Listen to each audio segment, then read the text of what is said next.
everybody, and welcome to the Design Expo. I'd like to welcome you also to this pre-conference workshop. My name is Dominika Jurasic, and I'm a professor of 3D modeling, animation, graphic, and web design. Today I will be showing you how to create a 3D character. You're going to be making your very own Frankenstein and bringing it to life using Autodesk Maya.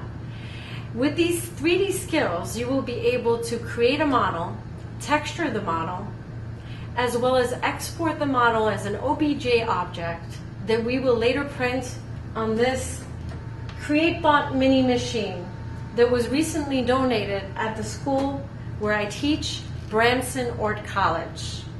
So I hope you enjoy this workshop. We will have other workshops to follow after this one. And feel free to visit our website at www.bramsonort.edu for more information about our game design courses and graphic design courses. I hope you enjoy it. We will be using Autodesk Maya, which is industry software, to create our very own Frankenstein creature and bring this creature to life using the polygon tools that Autodesk Maya has in store for us. So to begin, I just want to make the educational community aware, and I'm sure most of you know, that we have resources from Autodesk Maya, and students can now download the educational version of the latest Maya program from the Autodesk website, which is a wonderful thing. And this is a great way to practice. Autodesk also has great resources online to practice the different tools and learn the latest tools that came out for the newest version of Autodesk Maya. Okay? So without further ado, we're going to begin. What I always recommend for my students and those who enjoy creating 3D models is to always have some kind of an image as a template that you can sculpt from. So to begin, we will be using the spacebar key to move to the 4-panel view. So in Autodesk Maya, you have the option of being in the perspective view. If you click inside the box, you can see everything in perspective by holding down your command button and your left mouse key. And also, if you click inside and you press the spacebar button, you can go into your 4-panel view where you get to see the top view, the perspective view, the side view, and the front view, which will be very useful when we import our image plane as a guide. The next thing I want to go over is some basics. Autodesk Maya offers different tools, and everybody will find different ways of creating a 3D model. There are numerous ways to create a model, and everybody will have a different style. Individuals will have different styles of creating these models. Today I am going to show you a very quick way for beginners to create a model, a polygon model with clean geometry using quads, and also a very simple and quick way to sculpt using an image plane. And this is only one way, and of course you can explore additional ways to do this and take more advanced courses that I also offer online and be able to learn the more advanced techniques of modeling a very realistic character using more advanced tools. So to go over some of the basic tools, we have here the select tool if you hold your mouse over. We also have the lasso tool, which allows you to select the components, which we'll get into. You also have the paint tool here. You have the move tool with the shortcut being W, the rotate tool, and the scale tool, which the shortcut is the R, rotate tool, the shortcut is the E. For some basic shortcuts as well, please memorize these. They will be very useful during your Maya modeling workflow. Also, you have the panels here where you can switch to 4-view. You can also have the outliner where it lists all your objects, and you can see the perspective view. And additional views as well when you start to animate, they're very useful. So going back to our 4-panel view, what we want to do is begin modeling our polygon by being in the polygon menu. As you can see, if you click here, there's a drop-down menu and you have different categories. The category we are going to explore is polygons, which many of you who are into gaming, polygon modeling is quite the thing, okay? So click on the polygon tab in the polygon menu, and just a little bit here on the left side is going to show you the tool settings, and on the right side it's going to show you the attributes of that particular object you're looking at. It's very important to have this editor here. If you don't have it, you can always find it under Windows, Attribute Editor. In addition to that, you may want to click here and see your layers. It's always useful to organize all your 3D objects into layers. And if you do not have this panel, you want to go to Display, UI Elements, and then click on your channel box layer editor. Okay, now that we have this set up and we know that this is our stage here, and right over here we have our timeline. This is mostly used for animation. A few basic things about setting up your project, okay? Let's go ahead and click on Maya Preferences. In the Maya Preferences window, there are several things to keep in mind. I already set up my project, but if you are a beginner, make sure that when you click on Files, Projects, you set up your basic directory of where your images and your models and all the different parts of your project will go. So this is very good, a good way to begin your project, to make sure you set up your Files and Projects directory and choose a folder where you would like all your elements to go. And make sure you save. In addition to that, make sure that under your undo settings, you have at least 200. I would not put it on infinite, because it does slow down your machine when you get into more advanced modeling and animation. 200 seems to be a good amount of undo times that you can go back in case you make a mistake. In addition to that, your time slider, if you are into animation, and you want to animate your character after you finish modeling, you want to make sure that it's real time, 24 frames per second. So make sure this is also turned on at 24 frames per second, and then go ahead and save. So we will begin by using a guide. In the front view, go ahead and click inside the window, and under View, we will go into Image Plane and import an image. The image that we will be using today is that of a Frankenstein, because we are in fact bringing a 3D character to life and creating it from scratch. So make sure that everything that you have, including your textures and your project files, are saved in the same folder so that you do not have any broken files or missing files. It's very important to be organized when you work in any application, whether it's Adobe or Autodesk. This is number one. So for this part, I'm going to show you, I have several things here. Background. We're going to take this image of the Frankenstein and we're going to open it. Now you can use anything from a PNG file to a JPEG. Just going to go ahead and open this file in the front view. And when you switch over to the perspective view, you're going to notice that we have this file here that we can work off of as a guide. Now the next thing we want to do is move it into position. You can select the guide, and you can also switch over to your W tool and just simply move the image where you desire it to be. This is a little bit off here. The goal is to center that image on 0, so you can also custom move it here so that it's centered. But for those of you that are very meticulous and you want to have all the numbers, you can go into the attribute editor while having this image plane selected, and you can scroll down and you will notice that in the attribute editor, it's going to give you different choices as far as how to manipulate this image plane.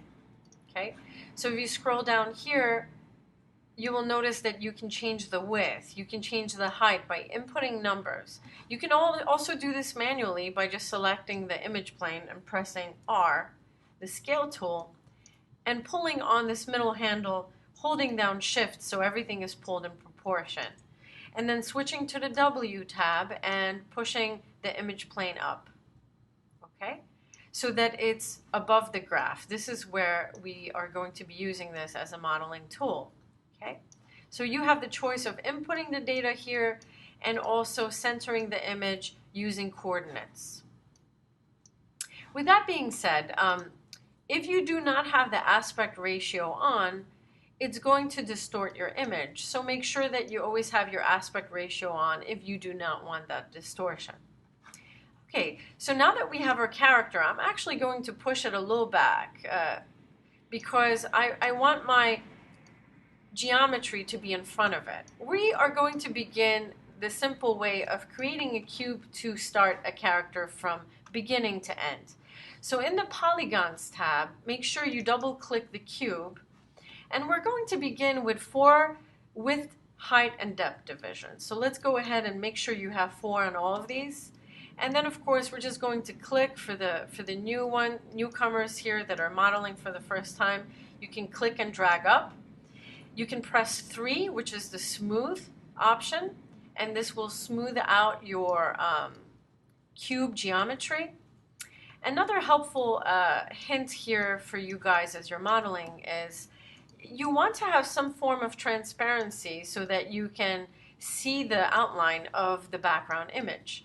So we would like to switch to the shading view here and make sure we have X-ray turned on. Once again, the X-ray turned on and the wireframe unshaded turned on. Which brings me to the next thing. We need to go over some of the options that Maya gives us here as far as viewing our geometry.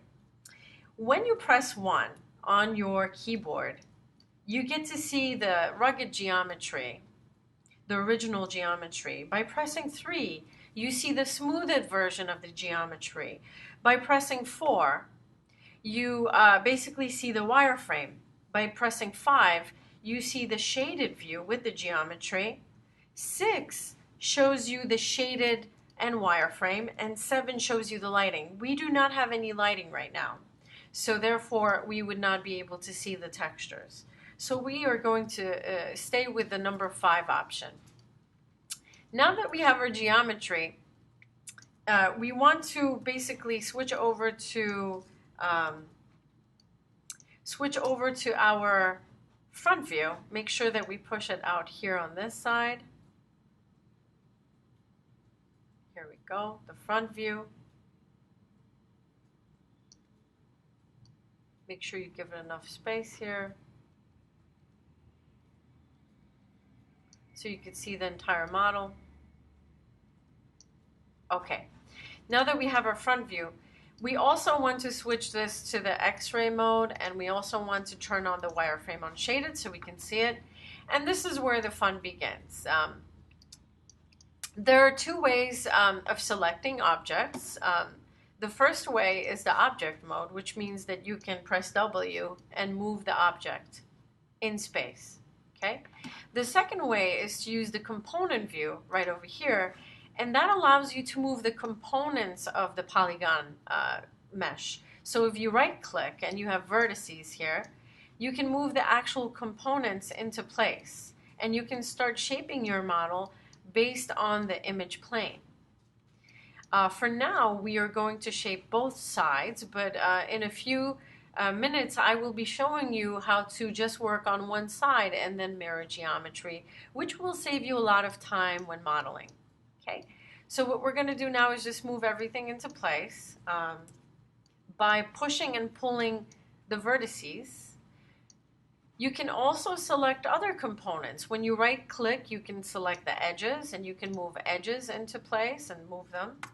You can also right click and select faces, and then you can select the faces and move them into place as well. But for our purposes, we are going to be moving the vertices today to match the image that we have in the image plane illustration. Okay?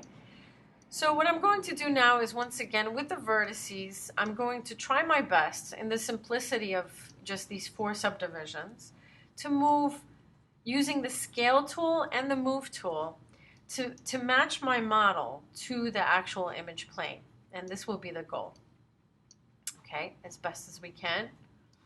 Also keep in mind that the torso ends right about here. And from this point on, we will be extruding our legs. And also from here, we will be extruding our arms. Before we extrude, we want to make sure that we have a nice straight line here when it comes to the extrusion point. And that we also want to match the part where the sleeve begins, right about here. Okay. What I like to do sometimes is I take this and I press the R and I straighten out those vertices. We'll add additional geometry here in a second. So once again, I straighten out those vertices. Maybe a little too much. Just a little bit, okay? And then of course I use my W tool, and take your time. You want to make sure you match everything nicely.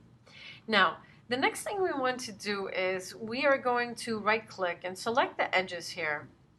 And what we're going to do at this point is we're going to take these outer edges, double click them, and move them to the side. Because we're going to add additional geometry here so that we can pull out the legs, and we need a little space here for the crotch area.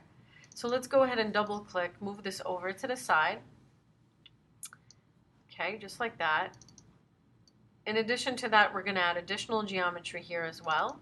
So we're going to push this up. Actually, we'll push it down and add additional geometry here and here. Okay. Once you've moved everything into position, it's really important to get familiar with some of these edit mesh tools that we have here. Under mesh tools, you're going to notice that there's a double line. You can click this double line and it opens up the menu permanently so that you don't have to go up and click it each time. What we're going to do next is we're going to use the Insert Edge Loop tool. Okay? With this Insert Edge Loop tool, we're going to add additional geometry. For those beginners out there, it's a very useful tool. I like to press the 1 key so that I can see the simple geometry when I add my edit mesh tool and add additional edges. Okay, so right over here I'm going to create additional geometry, as well as here wherever I see a curve. In addition to that, I mentioned to you that we're going to follow these legs up here where the neck starts, and we're going to create additional geometry, as well as here. And we have room here for the crotch area, matches nicely with the neck. And of course, we have additional faces here. Okay. Once we've added this additional geometry, we can right-click on vertices and continue to sculpt our character just by pushing and pulling some of these vertices. Okay, probably want to just pull this one here, just like that. It's important to get the shape of your model initially so that you're satisfied with it before you continue doing more complex modeling. I always say that the beginning is the most important. It's like origami. You want to have that simplicity, but also the clean modeling skills in the beginning so that you can do a really great job moving forward before you get the details in. Okay. Now that we have all of these, we're just going to fix the shoulders up just a little bit before we start extruding. Just move this up a little bit. Okay. This model is not 100% symmetrical, so there will be some tweaking involved. Okay, the next thing we want to do is we're going to switch over to the perspective view. But before we do that, I want you to get used to saving your project. Many times when my students are working, they forget to save and they get into very complex modeling and they lose all of their work. So you want to make sure that you save your project. So you're going to go to File, Save Scene As. Make sure that you do find that folder that you designated for all your work, and make sure that you save your project. It's very important. And what I like to do is save it as version 1, version 2, version 3, because right before you make any major step or change, you want to have a saved version of your model.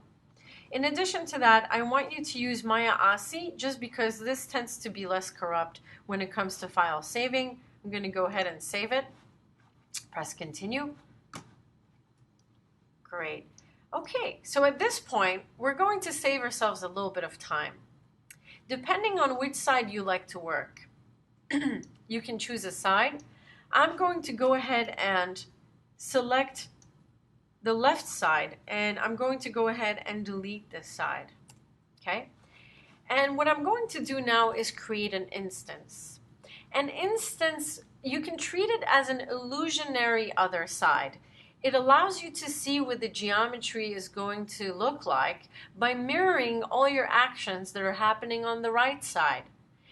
Once we finish working with our instance and complete the character, we can then mirror the geometry and make a permanent model with both sides being attached.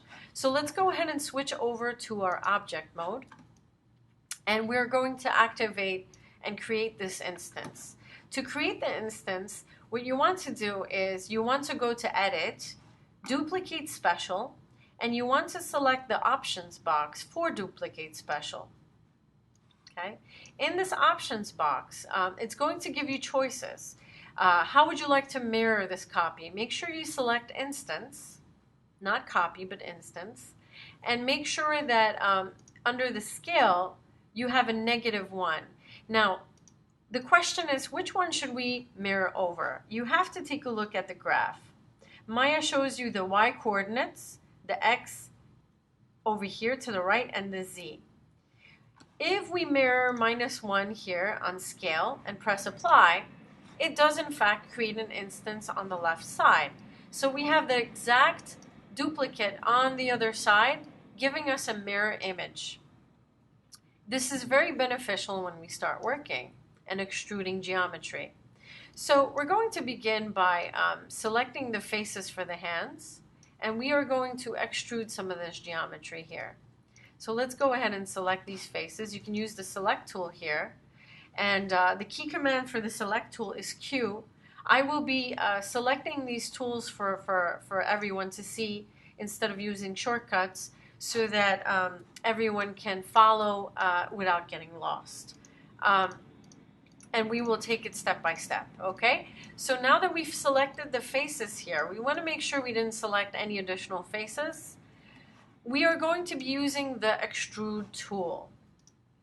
Okay, the extrude tool is right over here. We have a shortcut in the polygons menu right above.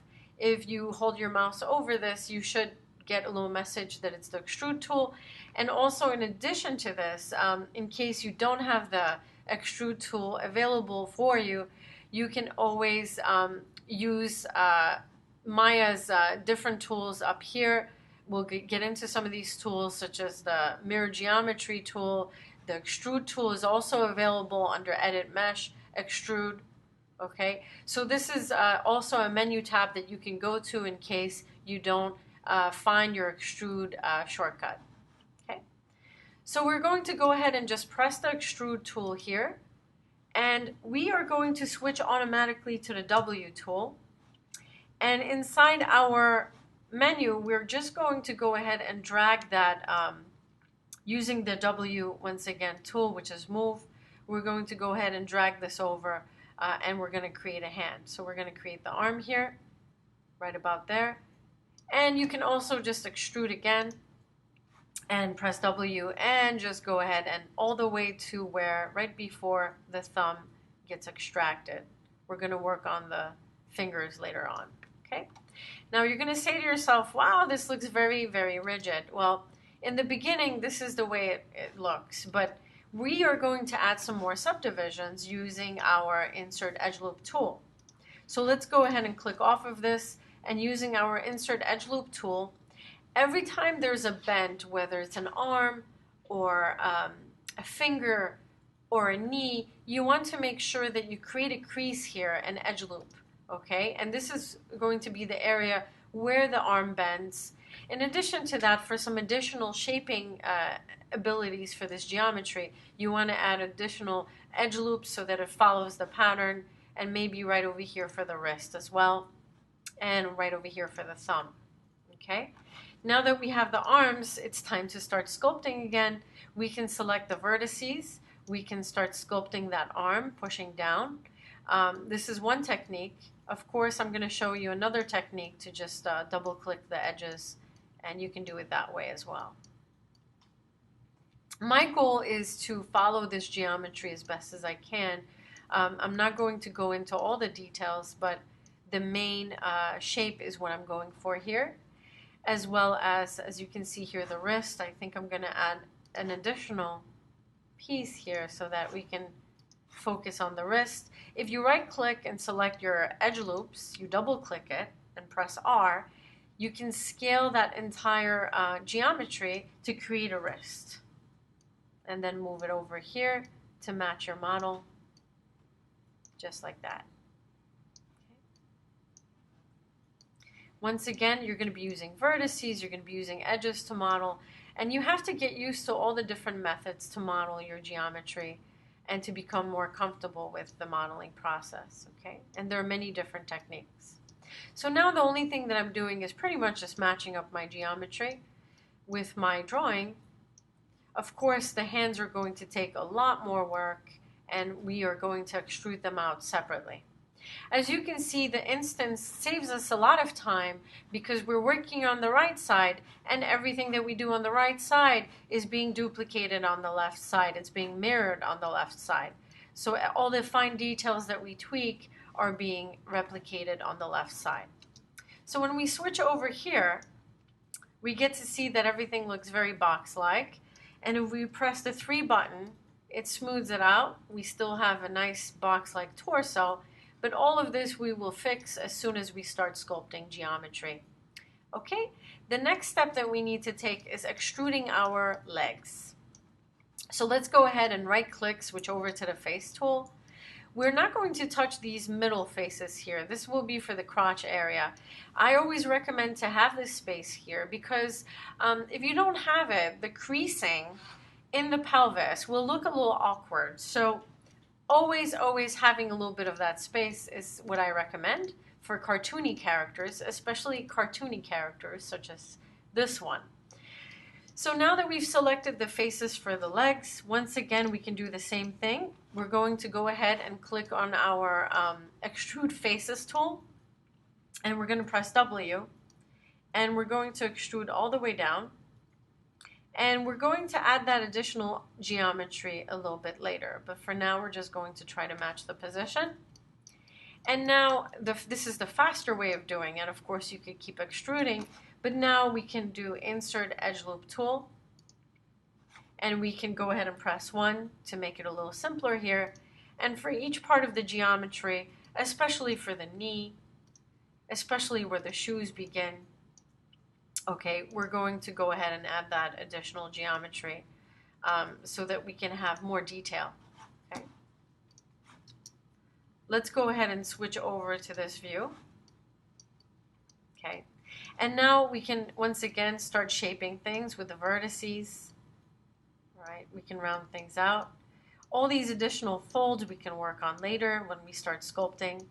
But we want to basically get the basic shape here as best as we can. Probably want to add an additional edge loop here for the shoes and the base, the sole of the shoe. Once again, I'm going to select vertices, and we're going to go ahead and match that drawing as best as we can. Okay.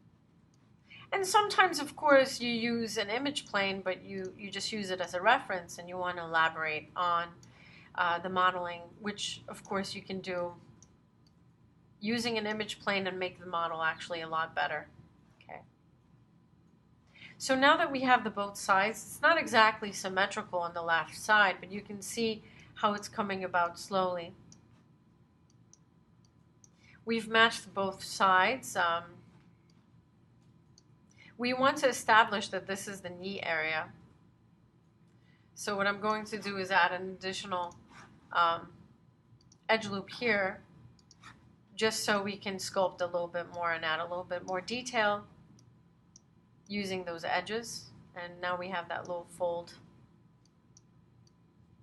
Okay, now that we've matched everything, the big job begins, right? We have a lot of work in front of us. The number one thing is the shoe right now looks very awkward because it's kind of a side view. So what we really want to do is pull out that shoe, from the front. So let's go ahead and switch over to the faces. And from this point, what we're going to do is, using this select tool, we're going to push out this shoe this way.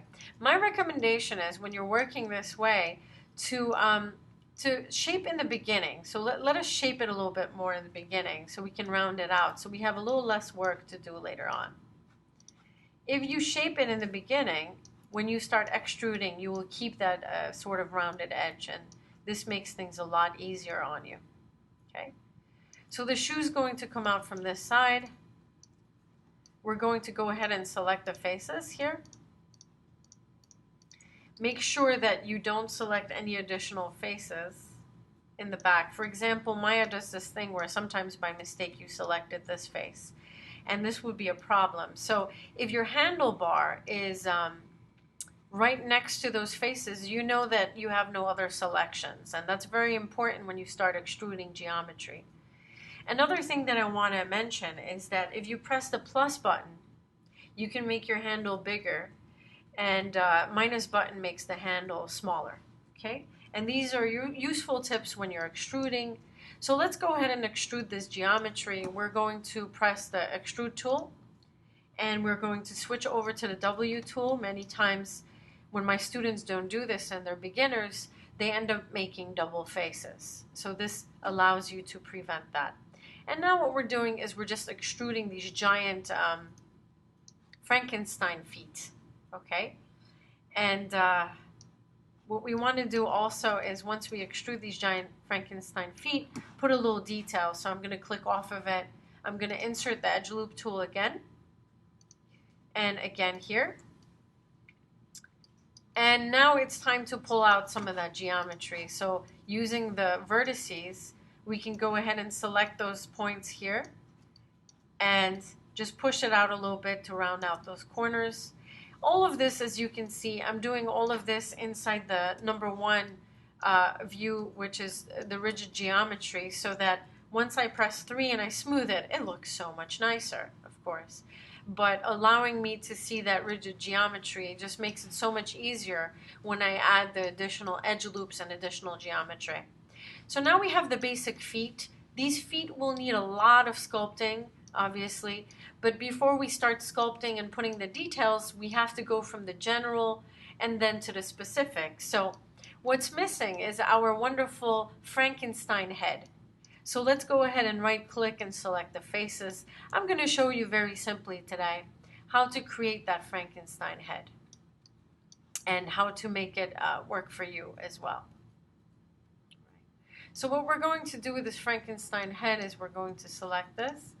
We're actually going to select, my recommendation is that you select more of these edges. This will be where we put the head. We're going to extrude the head from this point on. Okay. Another thing that you could also do to help with the sculpting is you can bring this edge closer so that you have additional geometry when you're trying to make a simple cartoon character. And I'll show you exactly how to do that. Just bring it a little bit closer here. And then what we're going to do is from this point on, we're going to actually extrude that head geometry. Okay? So I'm going to right click and press faces. Let's go ahead and do that. And I'm going to click these faces as well. Okay, so press Command. With these faces, I'm going to extrude the head. Okay, and at first it's going to look like a box and it's not going to look very, very attractive. But believe me, it's going to work nicely for us once we're finished. Okay, so now that we have this, let's go ahead and just press the extrude tool, press W and just push up. And of course it's going to look awkward, so switch to the 1 view. It's just going to look like a blockhead, okay? Oops. Make sure your tool doesn't get stuck. I'm going to press return. Now with this blockhead, before we add any additional details, we need to delete the faces inside. As you can see, the body doesn't have the faces inside, but because this is an instance and we extrude it, we have these additional faces inside that we have to get rid of. So this is going to take a little bit of work because you want to make sure you delete all these faces. And to prove to you that there are faces inside, for those of you that are new to polygon modeling, what I'm going to do now is I'm going to move this over just to show you how it works. Okay, so let's go ahead and move these faces over. Okay, as you can see, I moved these faces over, and there are additional faces inside. Okay, so I'm going to go ahead and undo that very quickly. And we need to get rid of these faces. So in order to get rid of these faces, I'm going to go ahead and I'm going to switch to wireframe mode. And as you can see, you can get into those faces. If it makes you comfortable, you can still keep the X-ray mode on. And then once we're here inside, we're going to be removing these inner faces. Okay? Now you have to be careful, because when you remove these inner faces, you can by mistake also select some of these additional faces here. And it's very easy to do that. So be careful. Make sure that you only select the inner faces, even if you have to zoom in. At this point, I'm very satisfied. I've selected the inner faces. I'm happy that it wasn't difficult. And we're going to basically just press delete. When we press delete, you're going to notice that Maya's going to show us that I think we have some additional faces to get rid of. So let's go ahead and delete it. And now what we are left with is just a basic thing here. Let's just hope we didn't delete those other faces. To check yourself, turn off, okay. To check yourself, I'm going to show you how you're going to check yourself. See, once again, if X-ray is on, you're not going to be able to see it. So I'm going to go ahead and turn off X-ray, and let's do this again. So let's go to wireframe. I'm going to select these faces again. And then let's go ahead and go back to X-ray. And I think this will work this time. Let's press delete. Back to no X-ray mode, and yes. The goal is not to delete these frontal faces here, okay? Just the inner faces, and I think we did the right job.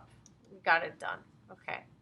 So at this point, what we want to do is we want to go back into our X-ray mode, and we're gonna add additional geometry in the front view.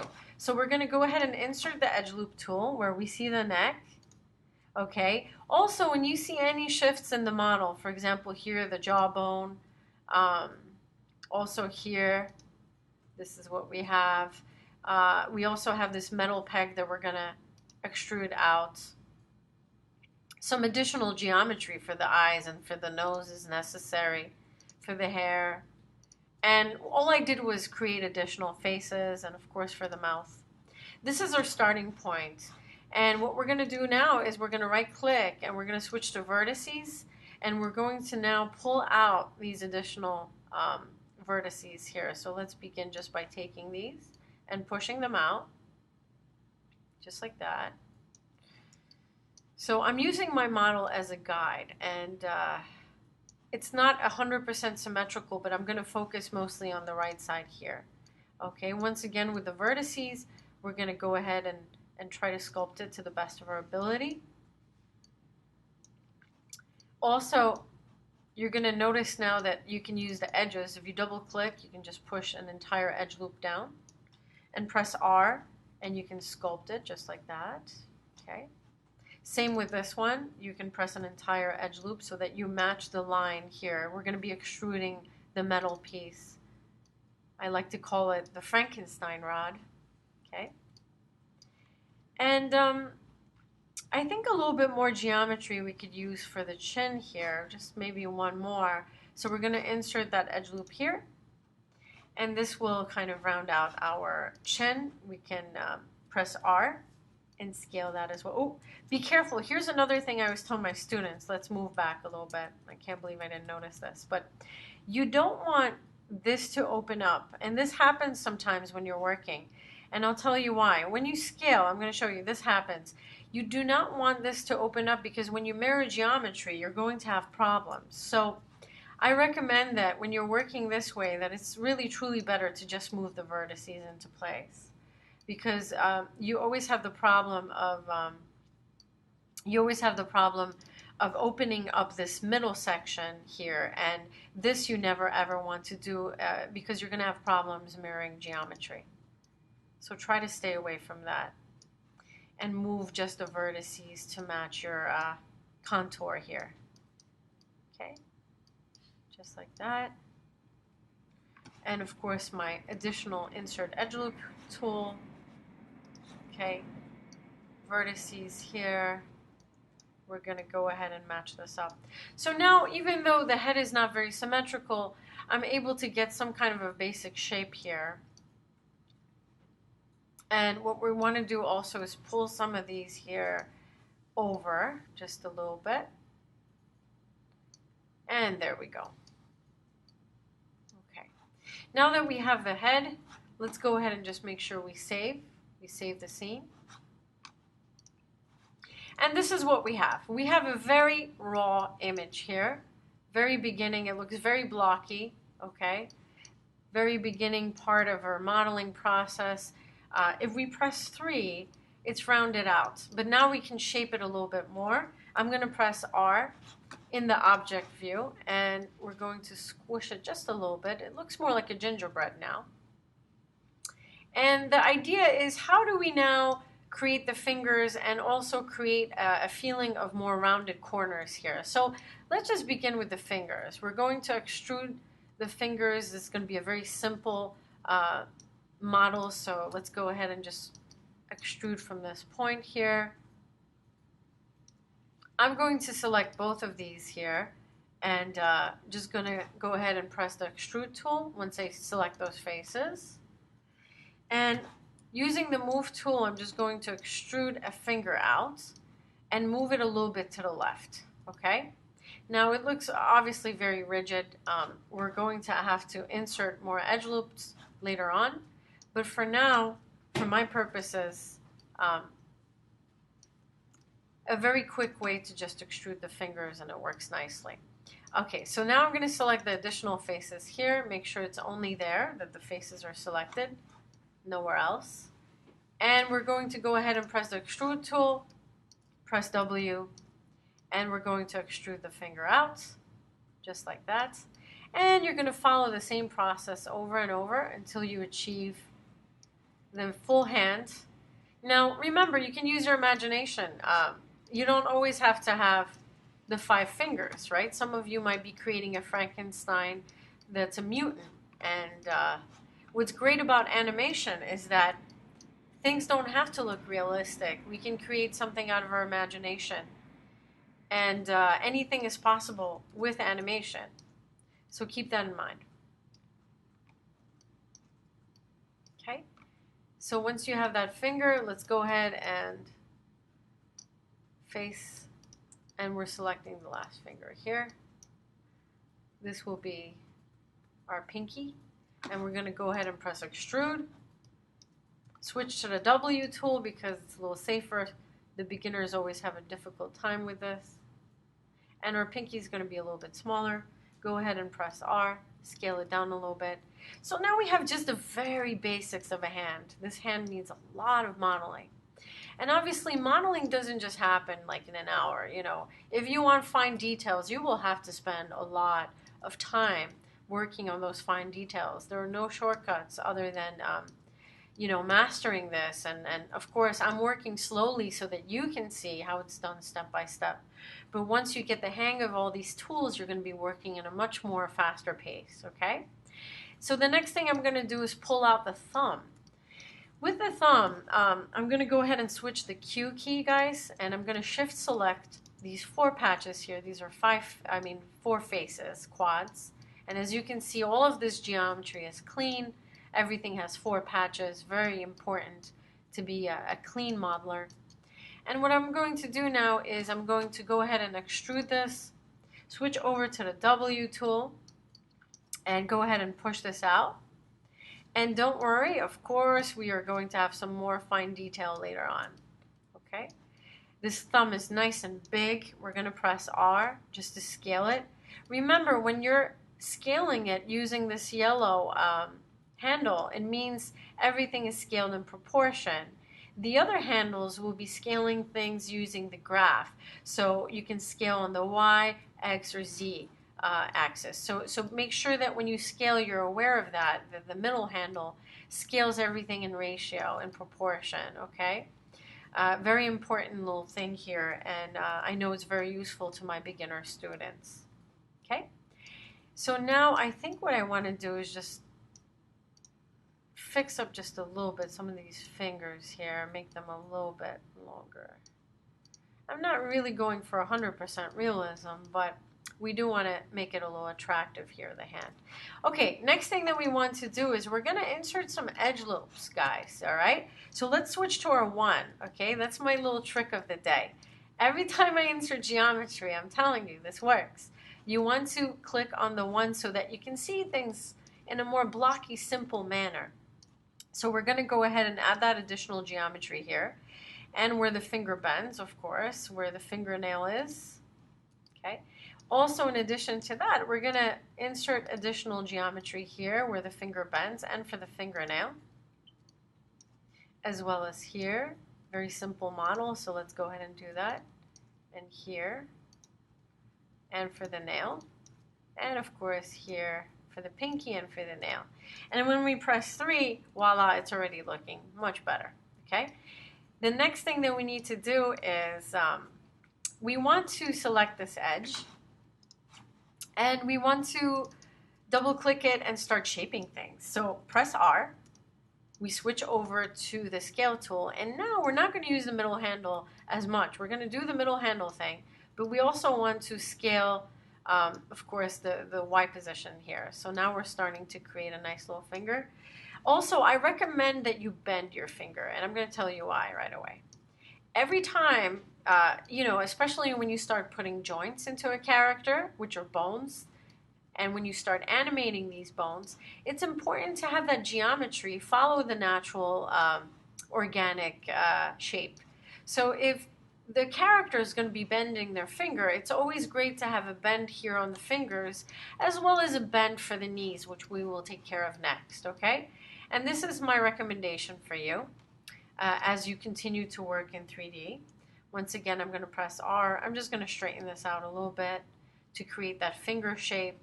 Of course, once again, I'm not going for 100% realism. I want him to be a little bit more cartoony.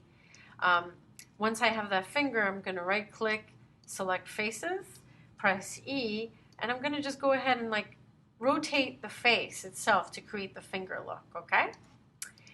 Same here with the finger. The thumb's going to need a lot of shaping, but at least we're getting started with that. You can press R also and just make the fingernail smaller. Put it over here. And so the shaping begins. Now I could model this for hours and get it to look really great, but in this workshop I'm just going to try to cover the basics with you. Once again, select the edges here. Okay. If you double click, it selects the entire ring of edges, and what we're going to do is press R. Once again, scale it initially, press W, move it up so that it has a little bit of a bend, just like that. Okay, guys, and with this bend, also switch back to R. I want to make it a little bit more shapely, and there it is. There's our finger. We got to fix this one up for sure. Let's go ahead and scale that down. Okay, guys, scale it down. Also using the Y, scale it down a little bit here. And it's getting a little too skinny, I think. So let's plump it up just a little bit. Okay, using the Z here. And let's go ahead and right-click. Let's select the faces of the nail. We're going to press E. Let's go ahead and just twist that nail a little bit so it's shapely. And then let's move on to the next one. Once again, double-click. You guys are going to get the hang of it at the end. You see how blocky it looks? We have to fix that up. So let's go ahead and press R. Scale the entire finger. Press W to give it a bend. Okay. And press R again. Scale it down a little bit more. And then, of course, scale it down using the Y axis. Okay. And there we go. Here we go. Double click. R. Scale it down. All right, now we want to plump up those edges just a little bit. And go ahead, scale it in Y. Just like that. And plump it up a little bit. And same with this one, guys, all right? Double click. scale it in proportion, press W, push it up for the pinky here, so it has a minimal bend, but at least it's there. Press R, scale it in the Y, okay? Scale it a little bit this way in the Z so that it's not too thin. Do the same thing here, just like that. Okay. And of course, let's rotate our fingernail. Right click, press face. We're gonna press E. We're gonna rotate that fingernail up. Now, here's my recommendation for all of you working with Maya for the first time. Fingers, you know, very complex if you want them to look correctly. I recommend that you insert additional edge loops where it bends. So my recommendation for extra details here, wherever you have the knees or the fingers bending, one more line of edge loops, guys. I would say actually 2 more lines of edge loops, okay? And this will help you because it will create a better shape for you. And when we press 3, as you can see already, the model's looking much better, okay? Of course, you can continue tweaking things. Remember, you can also scale the faces, guys. So don't just depend on edge loops. You can scale the faces. You can do so much more when it comes to the fingers. If you don't want them to be that cartoony, if you're going for realism, you can also scale the faces. You don't just do the vertices and the edge loops. At this point, you should be comfortable with all the different tools, okay? And then, of course, you can begin to shape things even more. I'm going to show you another technique to sculpt your geometry, and hopefully that will help you as well in your modeling techniques. So you should be using a combination of everything from pushing and pulling vertices, right, to pushing and pulling edges, scaling. All of these things should be used in combination when you do your modeling. And always, always look in 3D perspective. I cannot stress this enough. If you hold down your command and you left click, you always want to be looking top, bottom, left, right. This is all part of 3D modeling, okay? It's very essential for you guys to get used to that as you progress forward as a modeler, okay? So now that we have the hand finished and it's in its roughness, the next thing I want to do before I start sculpting is I want to kind of pull out this little peg here for the Frankenstein. And then what we're going to do is try to round out some of this blockiness before I show you the sculpt geometry tool. So let's go ahead and save this scene. And let's go ahead and tackle now this geometry. I'm going to go ahead and switch to the X-ray mode very quickly here just so I can see it a little bit better. And I'm going to go ahead and switch to this view just to see how my metal rod is holding up here. Okay, so with the metal rod, what we want to do, it's going to be a simple thing here. What we want to do is just select these faces here. Just like that. I'm going to select these faces, and what I'm going to do is I'm going to scale them. Just like that. Okay, I'm going to scale them. And in my side view, I want to also look at both, my perspective and my side view. What I want to do is just move it up so it matches my drawing. Remember, I'm only using the drawing as a reference. But at the same time, I want it to look close to it, okay? So I'm going to press R, and now I'm going to kind of flatten that edge, okay? And from this point, I'm going to extrude that metal rod, okay? So in order to extrude the metal rod, we're going to go ahead and press extrude. And I'm going to press W. And I'm just going to go ahead and, extrude it over here. You can go ahead and press 1 because this gives you the basic geometry. I'm going to go ahead and scale it up a little bit. I realize it's a little bit bigger. And I'm going to also extrude again. Press R. Scale it up, okay? And as I scale it up, I'm trying to match it here. And I'm going to push it over just a little bit here. And I'm not matching it exactly, as you can see. I'm just using it as a guide. I'm going to extrude again. Press W. Because I want it to have that kind of rounded angular shape here. Whoops, there. Sometimes my mouse acts up here. Okay. So once we have this rod, obviously it looks a little rough right now. There's a lot of shaping that we have to do, okay? So if you look in the perspective view, a whole lot of shaping, and we're going to take care of all of that, okay? So the next thing we want to do is select those vertices here, and using the perspective view, we're just going to start shaping it. It's not rounded yet, okay? Just like that. Obviously, in the drawing, it's a little bit bigger, but for my purposes, I think I just want it to look like this. I'm going to press 3, and there we have our little metal rod. It's a little box-like. That's okay. If you don't want it to look box-like, obviously you're going to have to model it a little bit more, okay? So let's go ahead and circle, make it more, I guess, oval or circular. We can do that just by pulling some of these vertices here, just like that. Okay. Oops, search bar came up. So if I select these here, these outer edges, make sure you only select those, and I scale them just like that. I'm creating more of a circular effect for this rod, and also I can do it for the top. I can select these and the bottom ones just like that. And once I select those, I can just scale them as well and just create more of an oval. And then I can take all of this, right, and I can just scale it down, so make it smaller. I don't want it to be that big, so it's just a guide. And there it is. There's my metal rod, okay?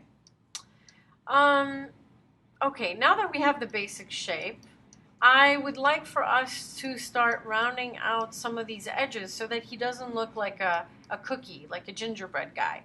We want to achieve a little bit more of that rounded cylindrical shape, okay? So for those of you that are beginners, let's go ahead and switch out of the X-ray mode. And now we can have a little fun with some of these edges. Okay, the next part is very important because if we don't do this correctly,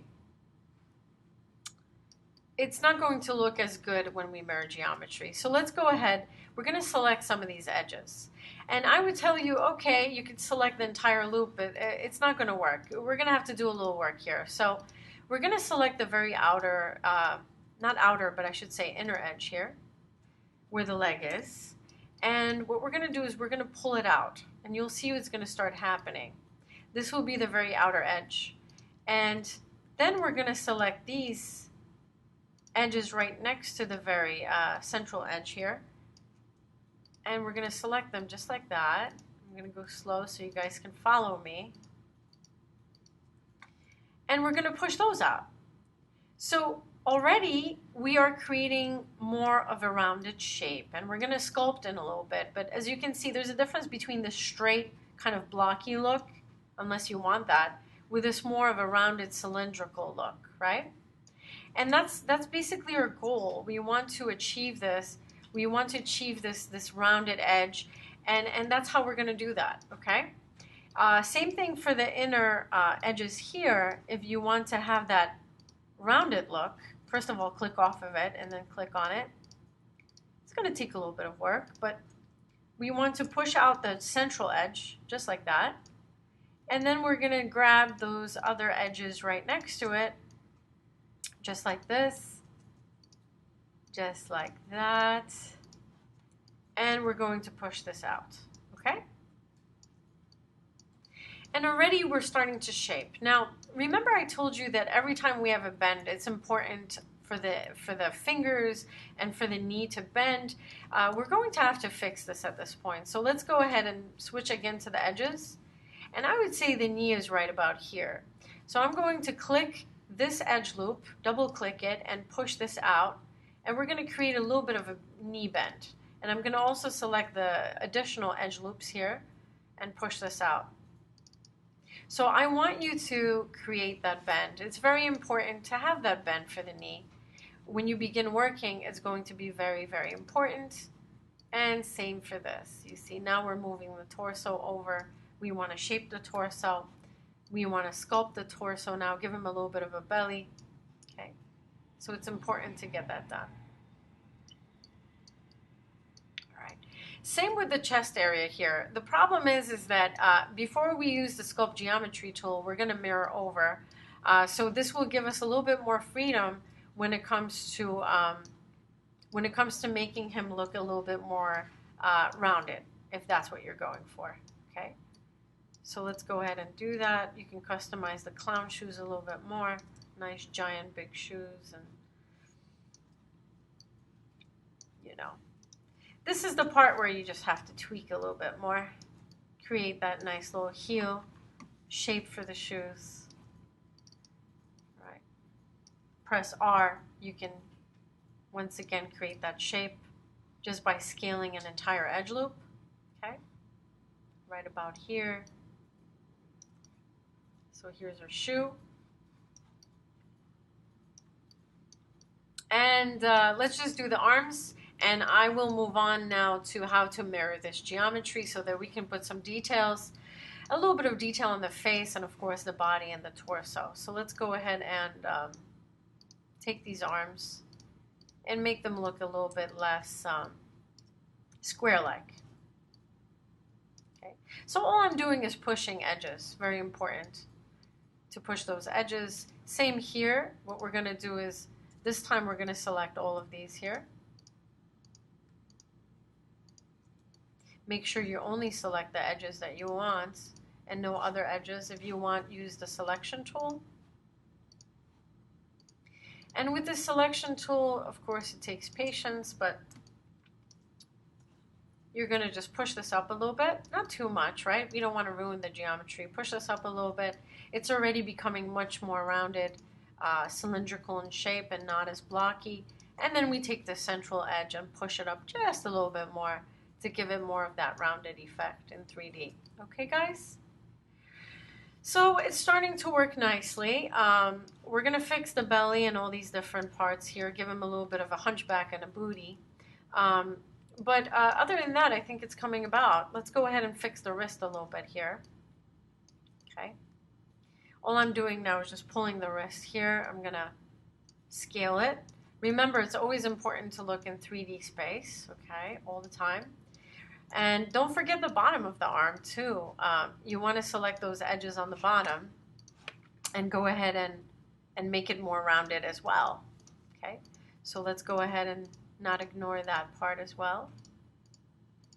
And let's go ahead and press the W tool, push it down a little bit. And of course, let's go ahead and take that central edge loop and push it down even more to create that cylindrical shape. So now it's more of an oval rounded shape, whereas before it was more of a square. Okay. I hope so far you're enjoying this journey, but I think we're pretty much ready, even though the head is blocky, but I'm keeping it blocky for a reason. I want it to be this way, okay? We're pretty much ready to mirror our geometry. So let's go ahead and save this. Remember, I told you to always save this scene when you're about to make a major change as some other version. We're going to call this version 2. And version 2, and I'm going to press save. And so now I have a way of coming back to this version in case anything goes wrong. In fact, sometimes I make another duplicate and I save it again in case we have any problems, and that's my backup. Always, always back up your work, okay? All right, so now what we're gonna do is we're gonna switch over to object view. We're going to get rid of that instance. Remember, that instance was just there to help you see things in 3D and symmetry, having a mirror image. So we're gonna delete that instance. And we're also going to delete the image plane. I don't really need the image plane anymore. Of course, you can keep it and continue sculpting, but for me, it's more of a distraction. So I'm going to go into our windows, and I'm going to go into our rendering editors, and I'm going to press Hypershade window. And in the Hypershade window, I'm going to click on cameras and click on my image plane and delete it. And the only reason why I'm showing you this window is that it's going to be a very important window for you to change things such as materials, textures, utilities, lights, and cameras. So it's also a good reason for me to show you that you can also delete image planes inside the Cameras tab in the Hypershade window. okay, as well as create some materials that we'll be doing later on in this workshop, basic materials, okay? At this point, what I want to do also is just make sure that my model is centered. And by that, I mean, I want to make sure truly that it's on 0, because it, excuse me, sorry guys, it's a little Maya glitch here.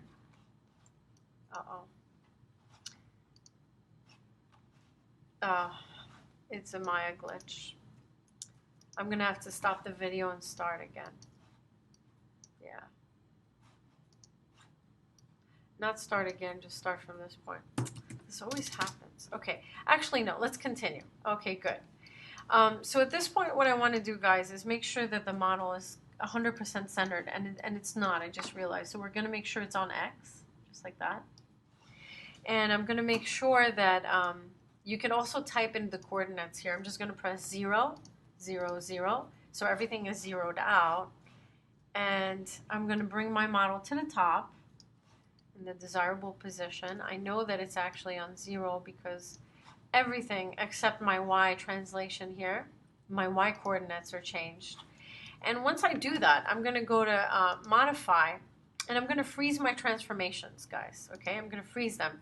When you freeze the transformations, you're telling Maya that everything is zeroed out, that everything is basically this is the starting position, so it doesn't have that additional information and transformations on it.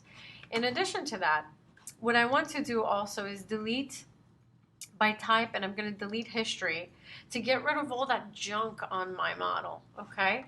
And at this point, all that junk history is gone, and I'm going to be able to now mirror over to the other side, okay?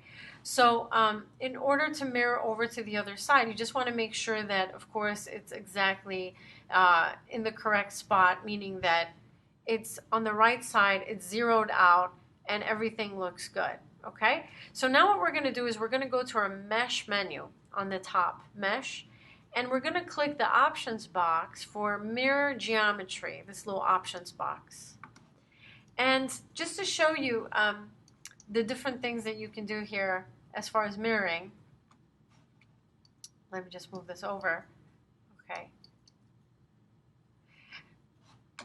You want to make sure that you have merge with the original on and merge vertices. So we're going to try it this way. I'm going to show you what plus X does. If I press apply for plus X, it creates a mirror image on the right side. But if I do on minus X using the graph here and I press apply, it creates a beautiful mirror image that's connected to my model, my right side, on the left side. So now everything is nicely connected. You want to always double check that the seams are connected and everything lines up perfectly. Okay. All right, so now it's time to have a little fun. We're going to save this again because Maya does tend to be a little glitchy and crash sometimes. I'm going to save it as version 4. Make sure you have copies of your work. Now that we've mirrored the geometry, we get to have a little fun with something called the Sculpt Geometry tool. Okay? The Sculpt Geometry tool is in your Polygons menu, right about here. And just to go over a few things with the Sculpt Geometry tool. Okay, it comes with this beautiful little brush here, and you can change the radius. Obviously, the bigger the radius, the bigger the brush, so you have to be careful. If you want to do detailed things, you probably want to put it at 0.5, right?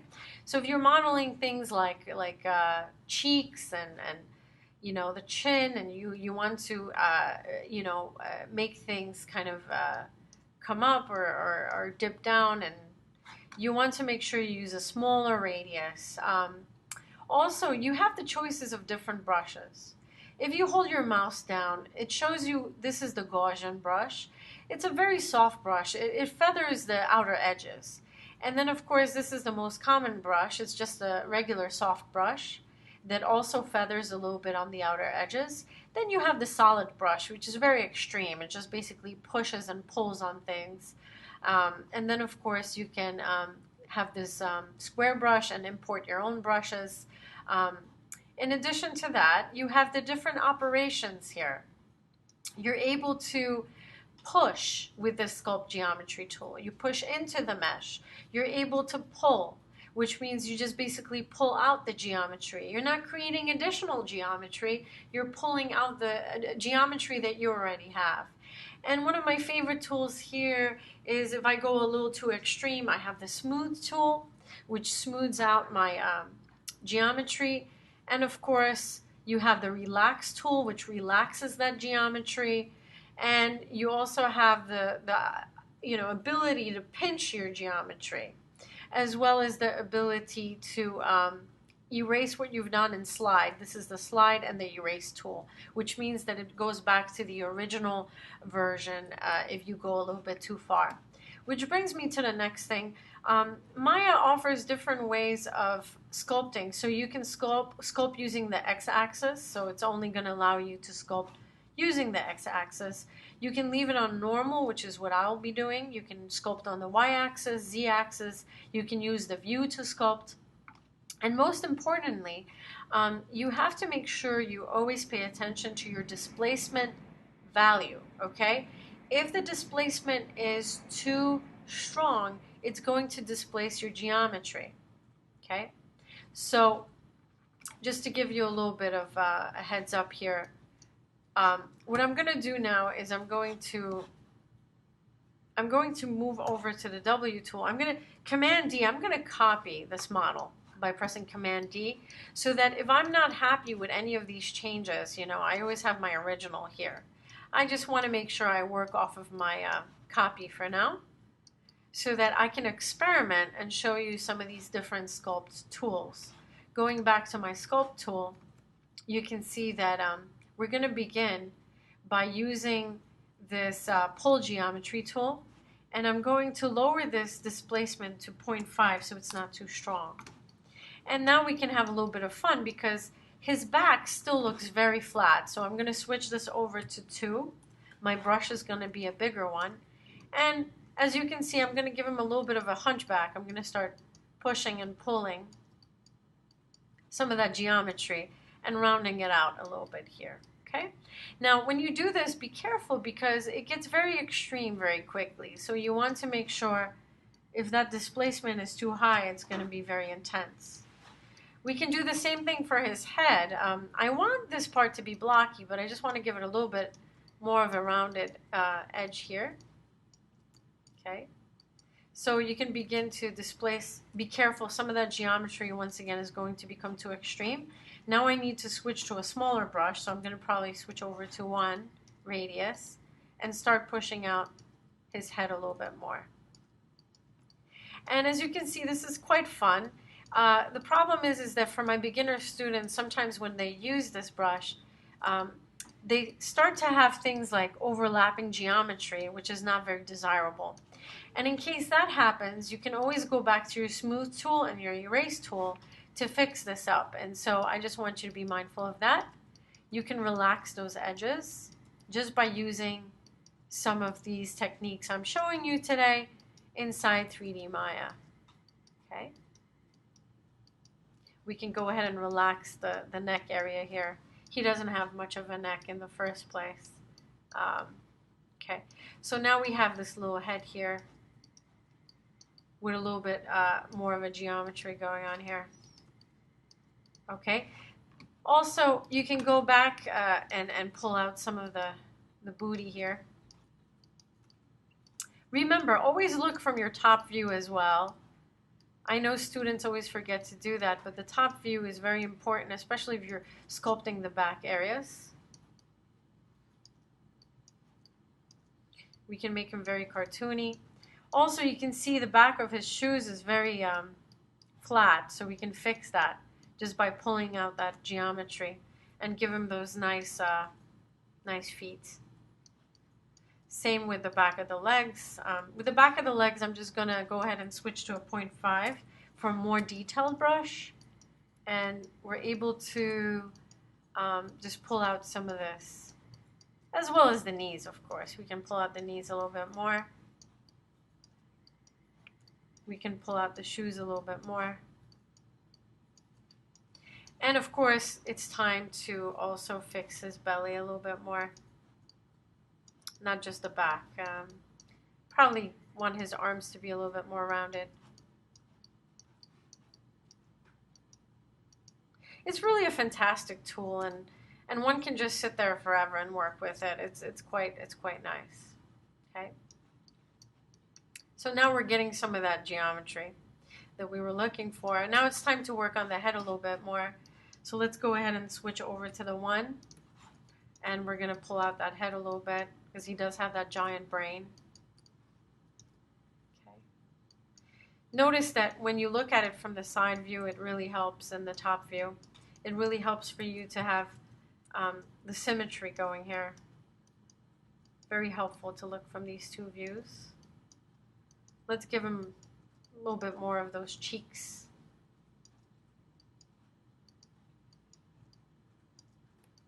And this is a process that you don't want to rush. I mean, you know, once you become more familiar with this, obviously it's going to go faster, but you don't want to rush this part because sculpting is the fun part. Then we probably want to smooth out some of these changes here. Smooth out a little bit more and then keep going. Maybe give him a little bit more of that jaw, just like that. Yep. Starting to look just the way I want it. A little bit more of that brain. Okay. So yeah, I'm going for something quite cartoony, so I think this will work nicely for me. Let's see if we can just pull up those cheeks a little bit. Let's put 0.3, and then we can pull up a little bit of those cheeks. Yep. All right, guys, so now that I've pulled out the cheeks a little bit with this simple model, a few other things that I want to do is I want to show you a little trick here now with the arms. If you want the sleeve to look a little bit more realistic, you can select the edge, double click it, and we can also just pull it over here. Just like that. It's going to look a little bit more realistic. Double click the edge, press R, scale it, and then we could also push this into. So now it has more of that sleeve look if you're going for it. Very useful as well. Gives it more of that clothing feeling, right? So that's another benefit to sculpting with the edges. So let's go ahead and repeat that here. Of course, you can always do that before you mirror geometry, but these are additional details that we're going over. Push this in, push this out. Okay. And it just gives them more of that clothing effect. Just whatever you do, try not to overlap the geometry that you have here. Give it some space. Okay, one more thing. I think we missed the belly, so let's go ahead and put it at 1 again. And I think I need to give my Frankenstein a little bit more of a belly. You want to make sure you're in object mode, by the way. So, yeah, I think what I'm going to do is give it a handle number 2 here. And yeah, he's going to be a big guy. All right, my Frankenstein ate too much. There it is. All right, guys, so this is how you would go about doing your sculpting. And of course, this is a time-consuming thing, and you can use your imagination and keep creating things. The next thing I want to do is show you some additional tools, such as the basic modeling tools is what I'm going to do. Not modeling, but texturing tools. I want to show you how to at least do some basic texturing in Maya. So let's go ahead and do that before the workshop ends. And let's go ahead and save this. Let's go ahead and save scene as. I'm going to make it version 5. And we will move on to some basic texturing now. Okay. So as you can see, before and after, now we have a little bit more of a shape for a character. Okay, so to go over some of the texturing opportunities that you have here in Maya, go under Windows, Rendering Editors, and Hypershade. And here you have many choices. We can talk a little bit about mental ray, but first we're going to start with some of the basic Maya textures that come with the Maya Autodesk software. So the most common shader that is used is usually Blinn. Blinn has a little bit of that specularity here. Lambert has no specularity whatsoever. So we're going to click the Blinn, and we're going to double click it. And what we're going to do with this Blinn now is we're going to go ahead and make a color for his pants. So let's click on the color. We can use a basic color that Maya offers here. We can use like a brown, dark brown. Press done. Once again, if you don't have this option, this is your attributes editor. So if you double click this Blinn, it opens up the attributes editor for you. And it's very important to name every single material. So I'm going to call this pants. You can get lost once you have a lot of different materials. Inside the pants material, what I'm going to do is I'm going to get rid of some of the specularity. You can watch this right now. Just going to get rid of some of that specular roll-off and reflectivity because the pants are not going to be very reflective. In the more advanced courses, you will learn how to do cloth effects, but for now we're doing basic texturing. Okay, so once we lowered that specularity and reflectivity, what we can do is select some of these faces here and just apply, for practice, just apply a basic texture, a Maya texture to this, a material shader. So in order to do this, we're going to go ahead and switch over to our side view. And now I just want to work just with the pants. So I'm going to go ahead and switch over here to the W tool again. Oh, we missed a few faces. And once you select those faces, you want to make sure that you selected everything you wanted, everything you needed. And I believe that I need to select some of these as well so it looks a little bit more complete. So what I'm doing now is I'm just holding down the Shift button and selecting additional faces that were missed when I selected things. Okay. You have the option also to mirror your actions, and I'll show you that later. I just don't want to confuse you. It's good practice for you to select things anyway. So make sure that you don't select by mistake any additional faces, just like I did now. Make sure you always look at the top and bottom and make sure your selection looks good. Now that you've selected all the faces, oh, we missed a spot. Now that you've selected most of the faces that you need, what you're going to do is you're going to go back to your Hypershade window. You're going to right select and assign material to selection. And this is a very quick way just to assign a basic material to your faces. Okay, you can also apply it to the entire object, but you can apply it just to the faces. So to give you an idea of what this looks like, I'm going to turn off wireframe unshaded. And I'm going to go into the object view, click off of it, and this is what we have so far. Okay, these are his brown pants, and this is just by using a basic material. Okay, you also have the option of creating your own materials, right? So it's always good to use royalty-free material and bring in that material and create something. For example, for the shirt, you can also try another blend. And in this blend, what we can try to do is, we're going to call it shirt. And if we click here, the checkerboard, we can find some additional materials, shaders that we can use. So for his shirt, I can use something like this, so it's got a little texture on it. I can create a noise effect on the shirt. I can also create a ramp. So all of this is at your disposal. I can also create like a crater effect on the shirt. Let's go ahead and do that. What's fun about the crater effect is you can choose 3 different colors. And so if you double click here, Let's say you want him to have like a light gray, and then you double click here, you want it to be a darker gray. And then you double click here, you can use like a dark blue. So now you have this great texture.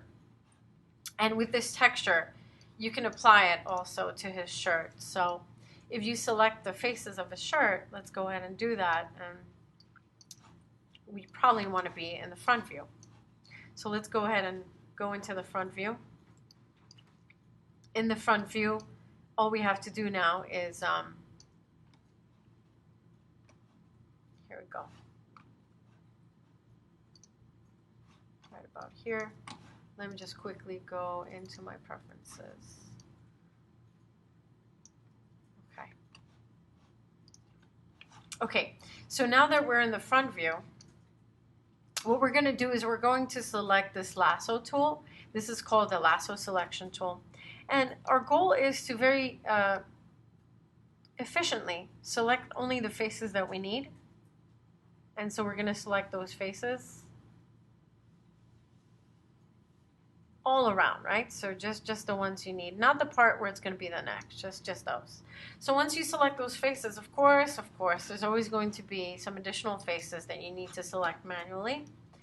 So let's go ahead and switch to the W tool and hold down Shift and select some of these additional faces as well. And we missed a few in the back.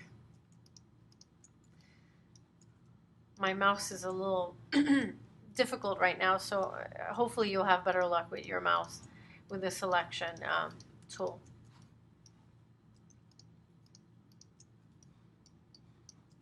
Okay, so basically we're just selecting any spots that we might have missed by holding down the Shift and adding to that selection. Okay, now it's really up to you. You can select the inner faces as well, or you can create a different color for those inner faces. I'm going to go ahead and select it.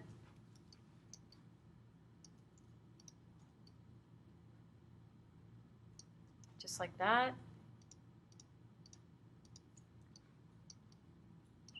Select those inner faces.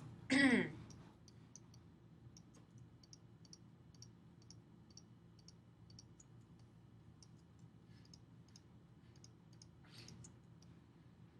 I don't think I missed. So you basically want to look around. Make sure you didn't miss anything. Make sure you didn't select anything by mistake. And with those inner faces, the shirt face is selected.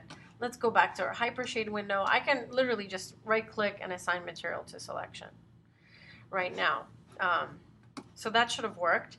But remember, in the beginning, I told you some of the key shortcuts. So we're going to press 6. 6 means shaded and textured. So now you're able to see not just the shaded part, which is just basic shading, but also the textured part. And I'm going to show you right now what happens. If I go back to object mode, and now there it is. You have some of the shirt textures here. This is going to take a little bit of more complex geometry. We're going to have to actually map the UVs before we texture map. But this is just basic shading I'm showing you for now. Texturing is another topic. In Maya, you have to map your UVs. So for example, as you can see here, it's stretching a little bit, and that's because this would be, for example, like a cylindrical map, okay? Same with the legs. So every time you have a more complex texture, there will be some stretching going on. But for now, we just want to go over the basic materials. So the next thing we want to do is, I want to show you how to access Mental Ray. Mental Ray is a fabulous renderer that really gives you some wonderful options for texturing and for rendering textures. And it also does a wonderful job with displaying those textures with the lighting bounce. So in order to activate Mental Ray, it's important that you have to have the plugin, first of all. So in order to have the plugin for Mental Ray, you have to have it installed. Right now, if you take a look here, I have Maya. These are all Maya shaders. I don't have mental ray installed. And most of you will have mental ray installed as soon as you put in the plugin. So what we want to do is we want to go to Windows, Settings and Preferences. Once again, Windows, Settings and Preferences. And then you're going to click on the Plugin Manager. And you're going to scroll down. And you're going to find Maya A Tom R bundle. And this will be how we activate the mental ray. We're going to click on Loaded and Auto Load. And then we're going to refresh the page. And we're going to close it. Once it's refreshed, you're going to notice that you have another menu here in the Hypershade window. And this is called the Mental Ray menu. Now, why is this a great thing? Well, first of all, you have some incredible shaders here in Mental Ray. The one we're going to use is MIA Material X. We're going to click on MIA Material X. And we're going to double click it, and what we're going to do is we're going to actually create those metal texture for these metal pegs here for our Frankenstein character.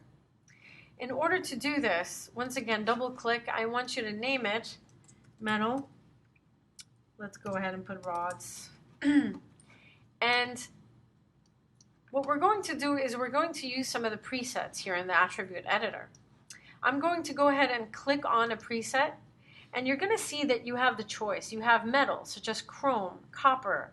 You also have different presets, such as glass and pearl finish and rubber. So it's really a fantastic resource. I'm going to go ahead and click on chrome, and I'm going to click on replace. Okay. Once I click on that, I also can choose a color for my chrome. So I guess for now, we can keep it at gray. Let's go ahead and select those pegs so we can see what it looks like. Okay. We're going to go ahead and switch over to our front view because it's much easier to select them in the front view. We're going to use our lasso select tool. Go ahead and select those pegs.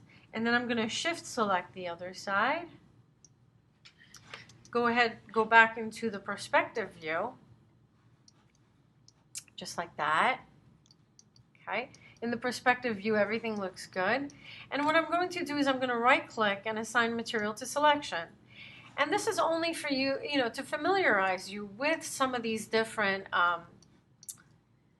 material options that are available in Maya. Okay. So basically, when I zoom in on this and I do a test render, just to see what it looks like. And let's go ahead, instead of using an IPR, we can do a full test render. But we want to make sure that we set it correctly. So when you click on these two little dots here, you see next to the display render settings, it's going to open up your render settings.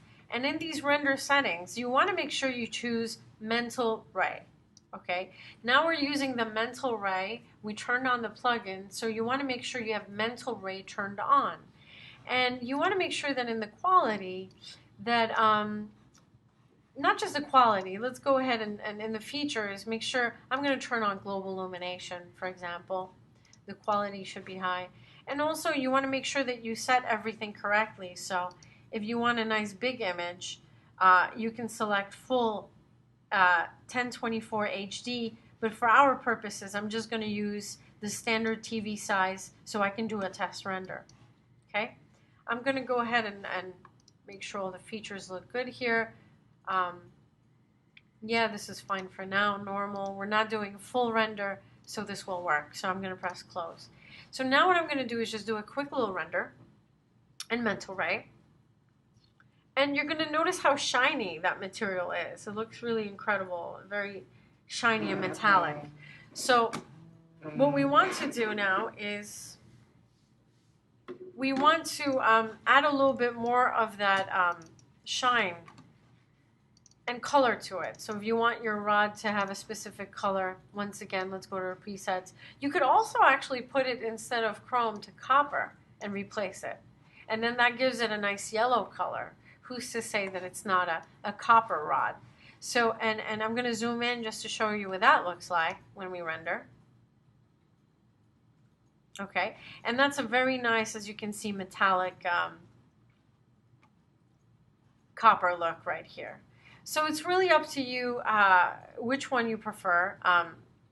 The next thing I want to show you is how to apply the rubber shader for the shoes.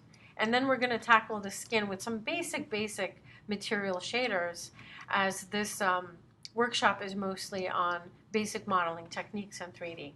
Okay, so let's go ahead and create an MIA Material X again. And this time, this is going to be the shoes. So with the shoes, we're going to go ahead and click on Preset, and we're going to choose rubber now, and we're going to replace it, okay? What I'm going to do for the rubber is I'm going to give him some like grayish black shoes. There we go. Press done.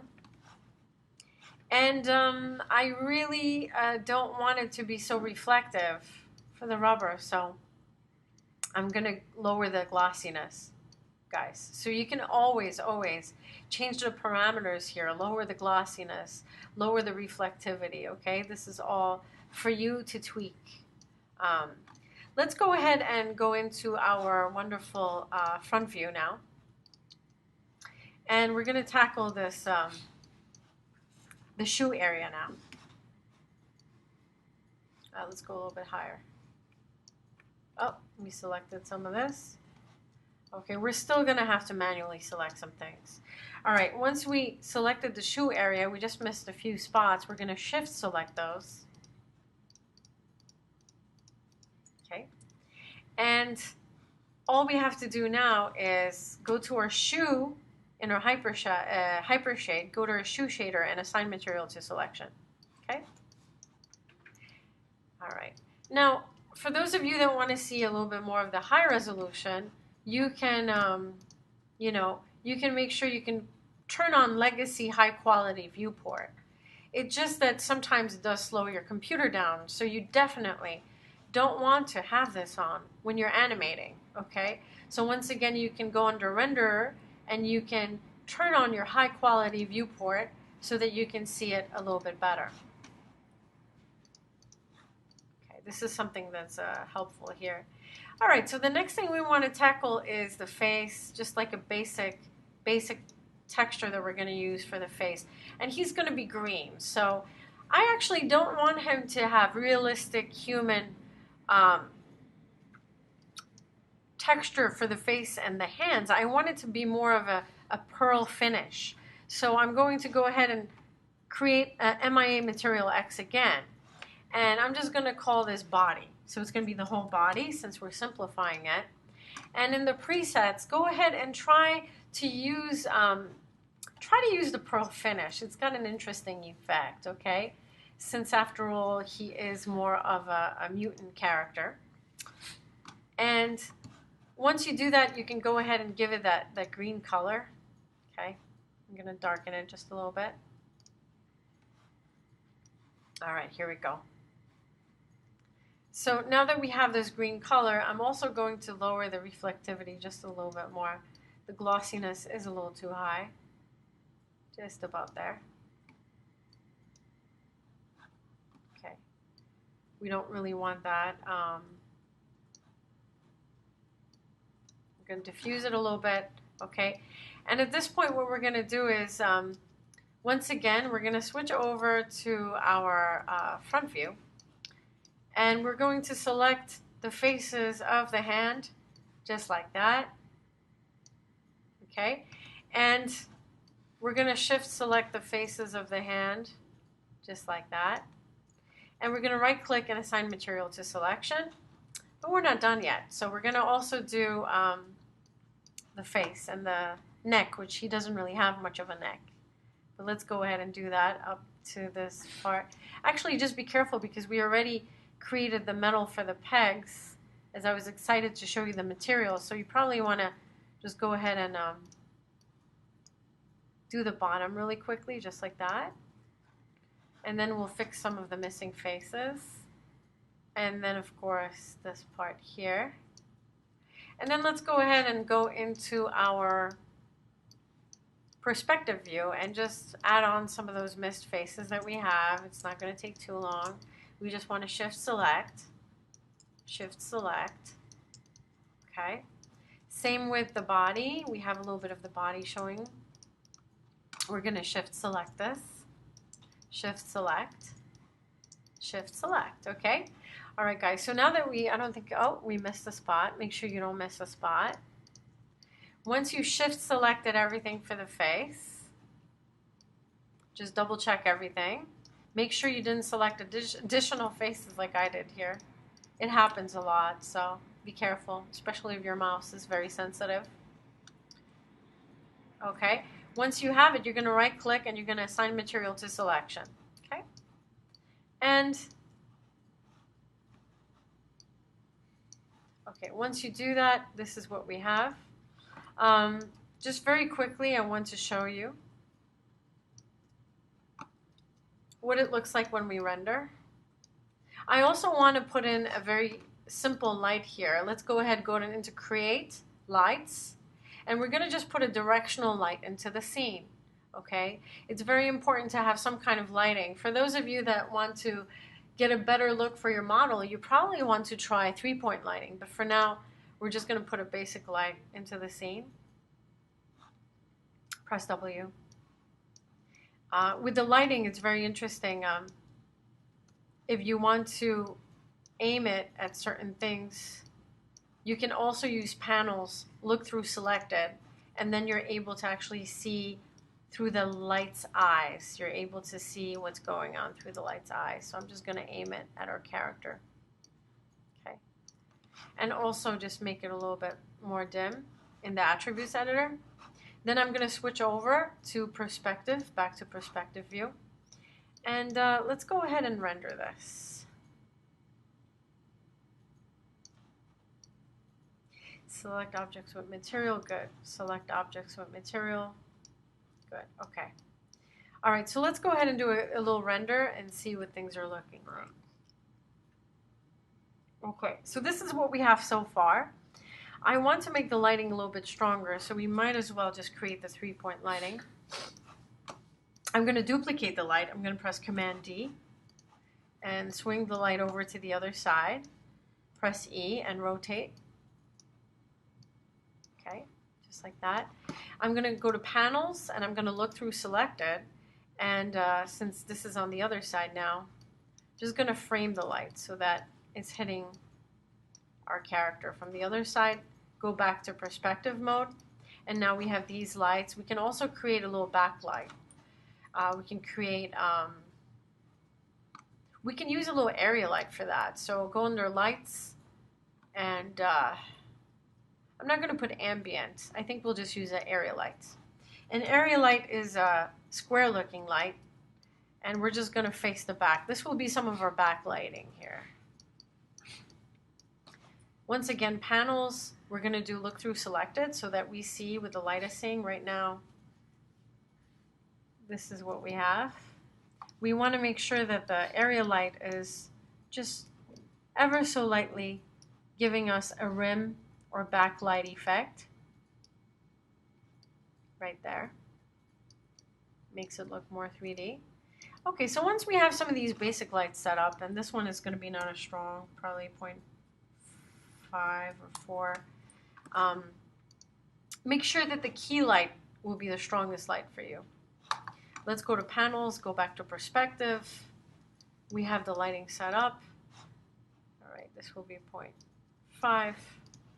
Okay, now that we have the lighting, let's zoom in a little bit here, a little bit closer. We're going to focus on the face. So I would like to show you how to create texture projections, which is a really excellent way of texturing your characters. But before we do that, I just wanted to show you something else. It's always fun to get a leather texture on the shirt area here so we can switch it.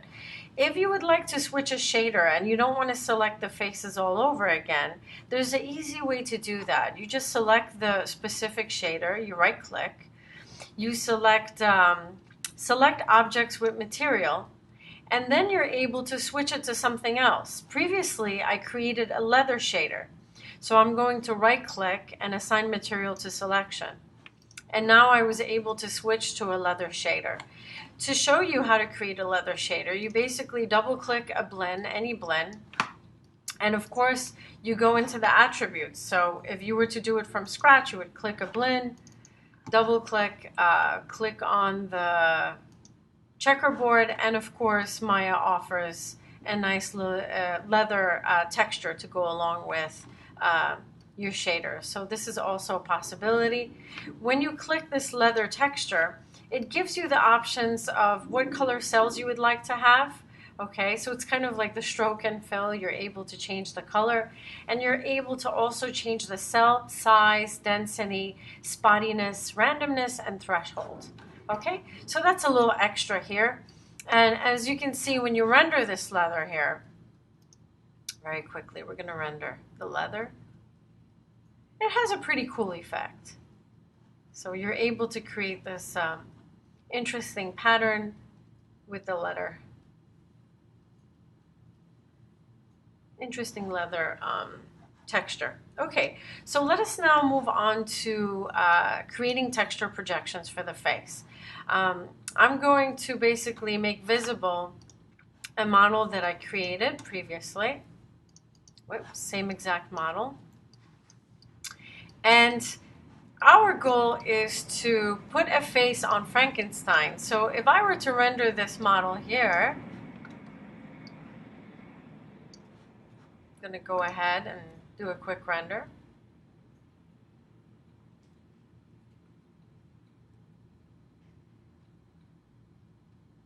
You're going to see that my duplicate has all the features of Frankenstein. So we have that great mouth, and of course those deep sunken eyes, and some of the wrinkles here and injuries. So there's ways to cheat this geometry without having to model everything. And this is what we will be going over right now. How to cheat this geometry. When you do a render, you could also keep an image and save it so that you could go back to it later on. As you can see, these are some of the images that I've saved previously. I'm going to go ahead and close this and show you now how to do a projection. For the face, we want to, we're going to create a planar projection just for these faces here. So let's go ahead and select the faces here. Maybe select it this way. I just want to basically grab all the faces here. Right click, select faces. And before we do that, let's go ahead and make a really quick blend, new blend. We're going to call this Frankie face. Whatever you want to call it, as long as you know what it is. Okay. So this Frankie face blend, we are going to apply to the front of our model. As you can see, the duplicate already has this effect. By the way, if you have a glitch where your screen turns dark, you need to go click off of the viewport and click on Legacy High Quality Viewport. And at this point, you'll be able to select everything without having that minor glitch where it turns to black. Okay, so let's go ahead and select the face. These will be all the faces in the front.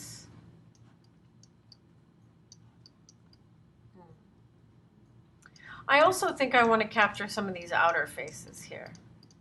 Look much better. Let's go ahead and select those so I can backtrack and show you how it was done.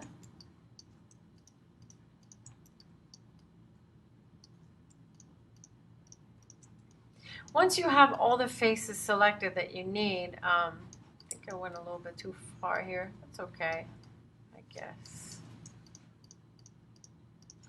What we're going to do now is we're going to go back to that blend called Frankie Face, and we're going to right click and assign material to selection. We're going to double click that blend, and instead of using a regular color now, what we're going to do is create a projection. But before we do that, I want to take away some of this like reflectivity off the face, as well as some of this specular roll off, to make it look a little bit more natural.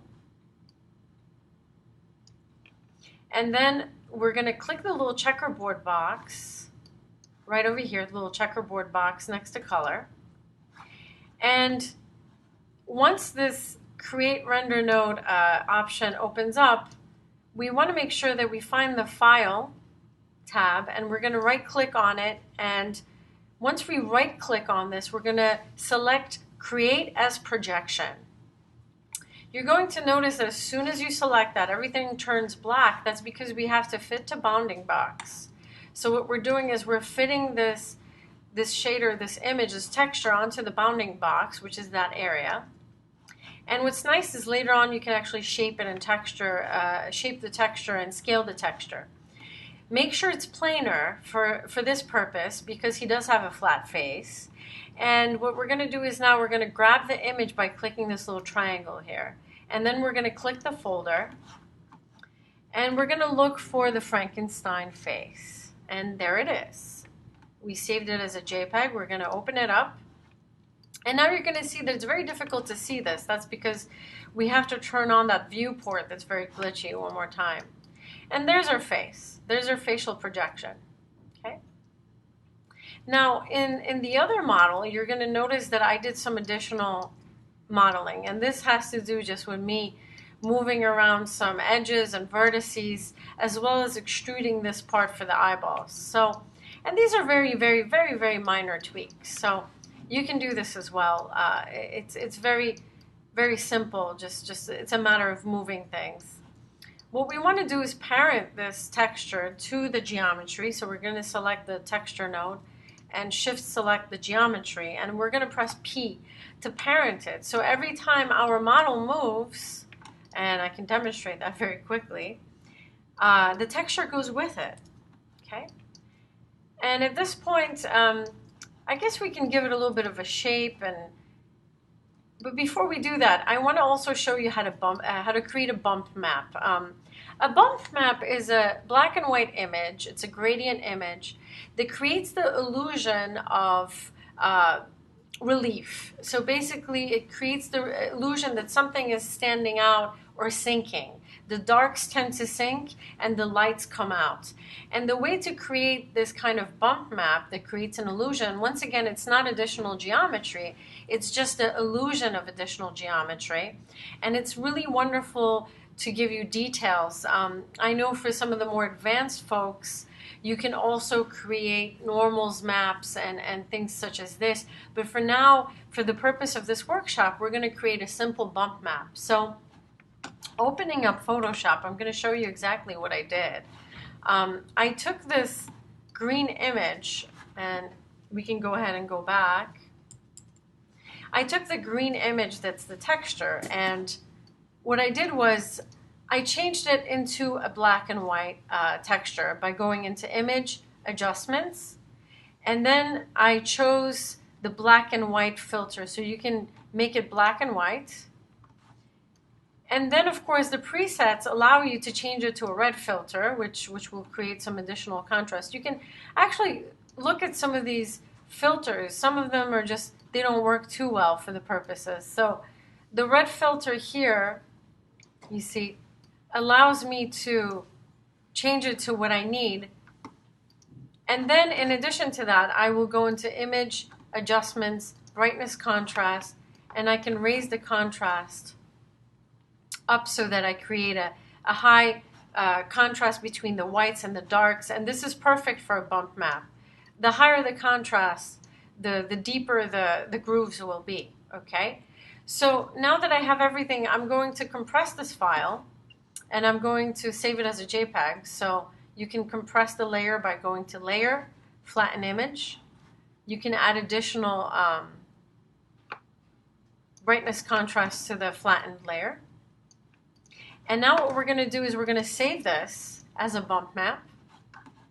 So you're going to call it Frankenface Bump, or whatever you want to call it. And save it as a JPEG. For our purposes, this will work. As you see, it's a square. Maya likes to work with square textures. 1024 by 1024 pixels would be fine for this purpose. And we're going to minimize this. So I already have this bump map created. Now I just need to show you how to apply this bump map. All right. So as you can see, if I select objects with this material, this is the one. What we're going to do now is we're going to apply the bump map. We're going to double click the material, and once you double click this material blend that's called Frankenstein blend, you're going to notice that you have an option called bump mapping. This option is under the attributes editor. So what you're going to do is you're going to click this checkerboard under bump mapping. And once again, you can bump map it just regularly, by selecting a file, but we want to do a projection because then we can move things around and we have a little bit more freedom. So we're going to right click on the file and create as projection. And under the value node, we're going to click on the triangle here, and we're going to fit to bounding box, just like we did with the other texture. Okay, so now we're talking about the bump and texture being together on top of each other. Fit to bounding box. Make sure it's also planar. And we are going to select an image, select unfolder, and we're going to find our bump map right now. So this was my original bump map. This is the second one I did with with you guys here. So let's go ahead and select my original bump map. There it is.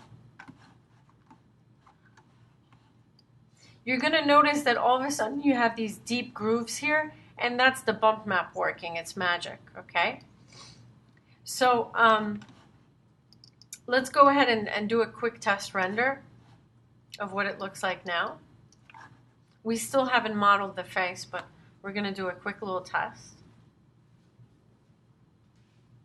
So as you can see, as this renders fully, now you have some deeper grooves in the geometry. So it allows for a little bit more realism. Okay, and we're going to also fix it up by modeling the face a little bit more. Okay. But what's really great about this is you can select the actual texture nodes, and you can scale them as well. And it's very, very, very interactive. And this is one of the best perks about using projections in this way. So I'm just going to go ahead and center the face, and I think it looks pretty good. It's centered. Once you center the face, you could also tweak the bump map. You could double click. You can always go back to this node, and if you feel that the grooves should be a little bit deeper, you can change this. The larger the number for the bump depth, the larger the grooves, the deeper they will sink, okay? So just think of it that way. Okay. So at this point, what you want to do is make sure that you parent both of these to the geometry by selecting first the texture nodes, then shift selecting the geometry, and pressing the P keyboard key, okay? So now both of these are parented to the geometry, which means every time you move the model, everything moves with it. I'm just going to go ahead and fill in a few of these faces to make sure they match the black hair, so everything is consistent. Remember, you can always do another projection on the back faces. So if you have some time, you can add additional things. I'm just going to go ahead and assign just a black shader I used previously. Okay. And now what we could do is add additional geometry and play a little bit with some of these settings here. As you can see, it took a little while, but I was able to create some geometry for the eyes here. You can do the same thing with the geometry for the nose. So this will just take a little bit of tweaking. You're going to push out the nose. This also takes some time. Go ahead and push this out. There we go. And of course for the eyes, it's going to get a little tricky. So what we want to do is we're going to move some of these vertices around. I'm going to go ahead and select these and press R. Make sure I only select the front. I'm going to scale them out, just like that. And what we're going to do is we're going to make room to extrude in for the eyes. And once again, there's many different ways to create a face. Once you get into higher realism, just a face alone is going to take several hours for you to model. And sometimes you can use different tools such as Mudbox, etc. to texture, but for the purposes of using Autodesk Maya and just Autodesk Maya, today we're creating a very simple face because it's a lot to cover in one session. So I'm going to right click and I'm going to press face. And what I'm going to do now is I'm going to extrude this face by clicking the extrude tool, but I'm going to actually extrude inwards. So you can see it looks very strange right now. What we want to do is extrude inside. I'm going to select this all these edges here. I'm going to move that geometry that I just created.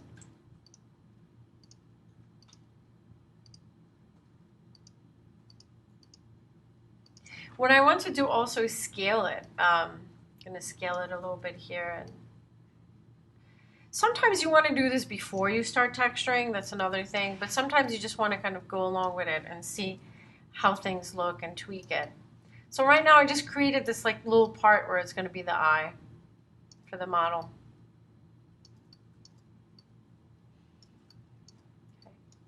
And of course you can scale it and widen it as much as you want to.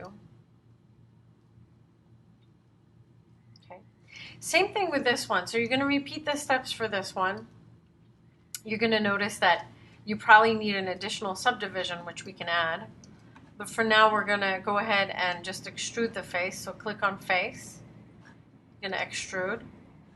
And now what you're going to do once again is select all these pieces, and it's probably better to select edges or faces and scale it down. Just a quick little way to create eye sockets. Really works. It works wonders. Flatten this out a little bit.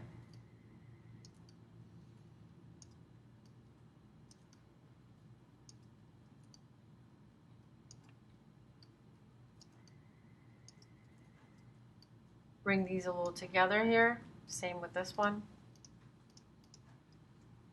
Bring this in. Bring this edge in a little bit more so we can have center.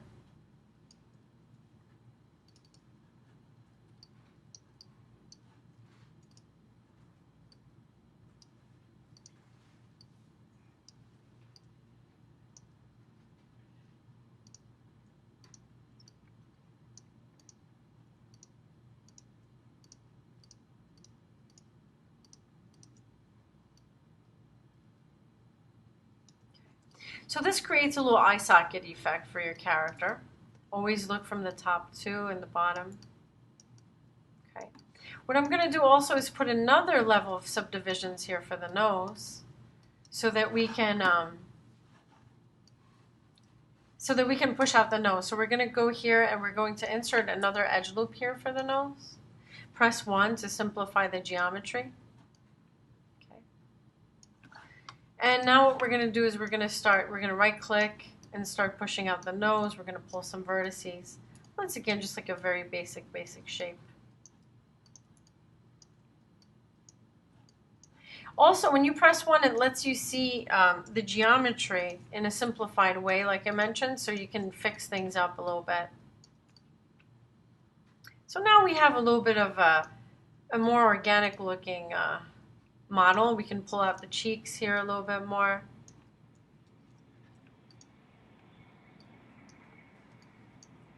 We can push the lips in a little bit more. We can bring out the chin. Remember, I'm doing all of this and by pressing shortcut key 1 so that I can see some of the details. We can straighten out the nose because the drawing isn't 100% symmetrical. We can fix up some of the things on the top here.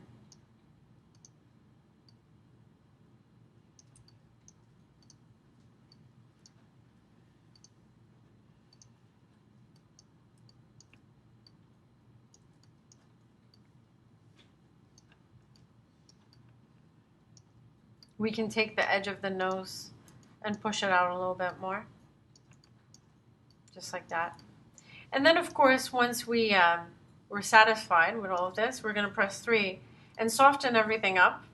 And so we have like a basic geometry here. And of course, there's many different techniques to do this, but For our purposes, I think it's going to work nicely because we have a projection here. Okay. Just bring the face down a little bit here. Sometimes what you want to do too is follow the geometry, or follow, I should say follow the texture. So I'm just going to bring some of these points down so that they actually go down, not up. They're following the facial feature. Just like that. Okay, guys? For those of you that have time, you can actually do some more modeling on the nose. You can add additional edge loops. You can keep modeling and keep going with this. It's a really fun way to add details. Okay? So now that we have our model and it's getting there quite nicely, one of the other things I wanted to show you is how to add some great glow effects to the eyeballs. So on the bottom here, I have prepared a little shape.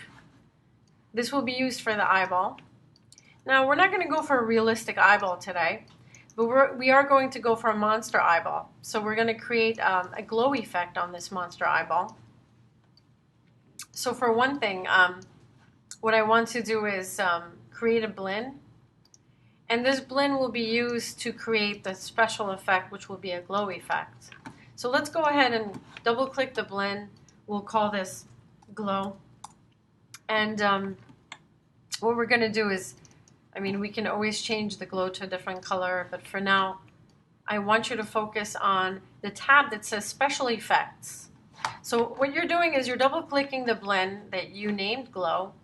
You scroll down in your Attributes editor till you find the Special Effects tab, and there you have your glow intensity set at 0. We have to change this. We're going to make this at least like a point. Let's go ahead and make a 0.4. And then we'll take it from there. So now that we have this glow effect, I would like to apply it to my eyeballs. So let's go ahead and just take the pupil area of the eye. So right click, select faces. Once again, if this is giving you trouble, just turn off viewport. This way you can see things clearly. Let's go ahead and see if I selected all of my pupil faces. Okay, once we have this, we're going to right-click and assign material to selection. And now let's go ahead and see what our eyeball looks like. Our cartoon eye.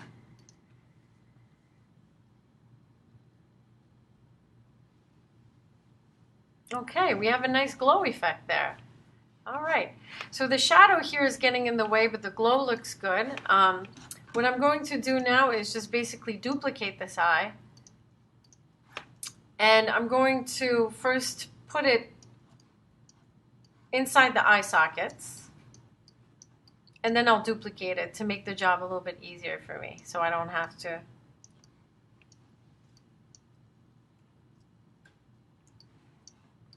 scale it again.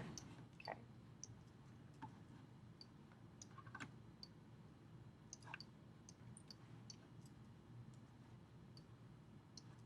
So there it is. There's the monster eye. We're going to have to definitely tweak it a little bit. Let's go ahead and turn on that viewport again.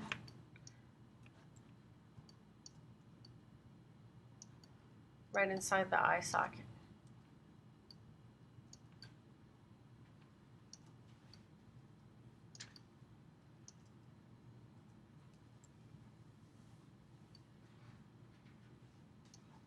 And I'm going to go ahead and press Command D, shortcut key Command D on the computer, and just go ahead and duplicate it and push it over to the right side.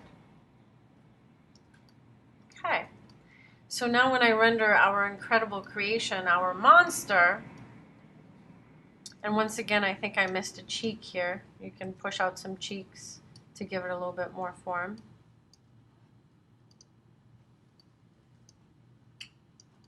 So now when I render out my monster, let's see what we have.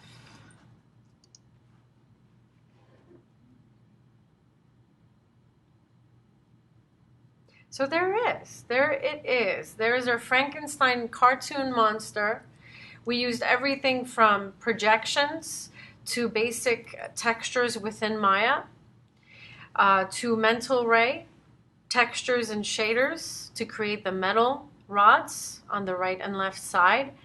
We use some very important modeling tricks and techniques to allow you to create a very simple character.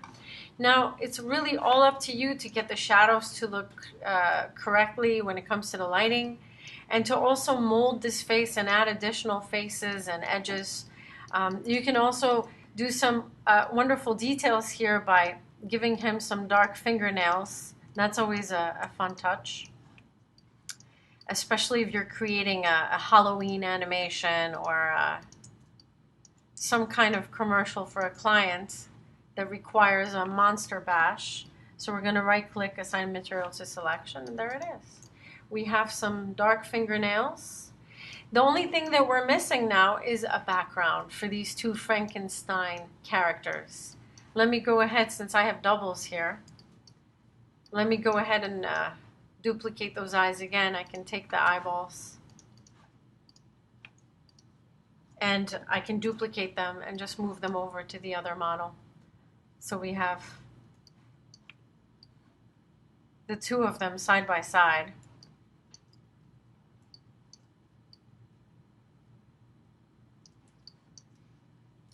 Slightly different in their geometry, their facial sculpting.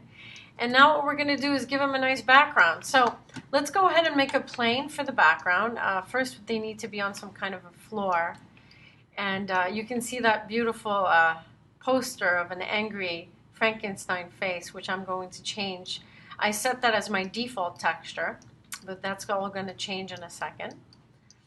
What I want to do now is go ahead and change this plane a little bit. And I'm going to add some height and width divisions. And what we're going to do is we're going to make a new blend for this ground floor here. I'm going to right click. I'm going to call it Rocky Floor. And same way in which we did the other textures, except now I'm just going to apply the texture directly to my shader. So we're going to go into the color, press the checkerboard, and I'm going to grab something that looks more like a mountain texture.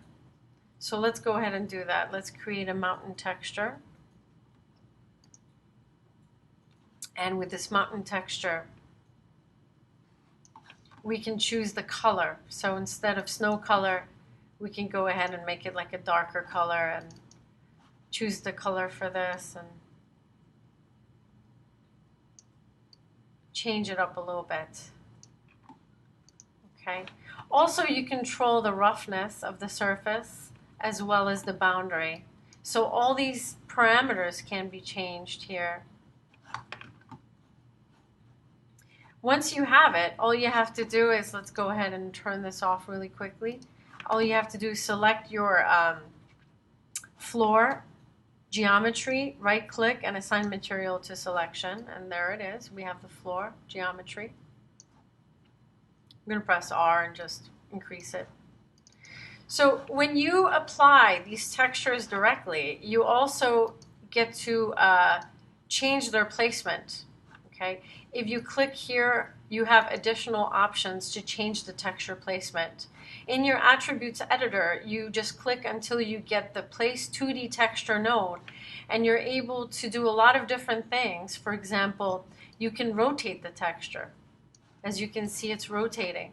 You can also change the coverage of the texture. So if you put 2 instead of 1, it's covering more. As you can see, this increased, the coverage increased. You can rotate it. You can even animate every single node here by right-clicking and setting a key, and that's a whole nother tutorial on animation. Once again, the UVs can be changed. The rotation of the UVs can be changed right here. You can repeat the UVs as well. So all these different things can be done. Okay. So now at this point, what I'm going to do is I'm going to duplicate this, Command D, and we're going to just create a background for these guys. A background plane. I think it would be nice to put a castle, some kind of dark castle behind them.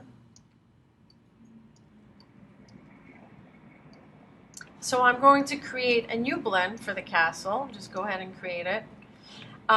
Actually, you know what? Since we're doing a background image, go ahead and create a Lambert because we don't need any reflectivity for this. We're going to use this as a backdrop. So create a Lambert. A Lambert does not have any of the specularity options. And what we're going to do now is we're going to click here in the checkerboard box next to color. We're going to right click on the file and we're going to create a projection once more. We're going to fit to bounding box. But right now we haven't assigned it yet. So let's just go ahead and grab the image. It's a castle image that I have prepared for you, courtesy of freepik.com. Okay. Once you have this castle image, what you want to do now is you're going to apply this to the background. Okay. So I'm going to select my image in the background and I'm going to right click and assign material to selection. Now what you're going to see is that it's repeating here. So we have to definitely fix this. So let's go ahead and go back into our color tab and we're going to click planar fit to bounding box. And now we can see our beautiful image in the background. And we can move it around as well by pressing W. So we can get rid of those borders. We can press R to scale it. And change the placement of it as well so that we don't cut off the castle. We can only keep the castle. We don't necessarily need the tree. And so this is yet another thing that you can add to your composition, to your project.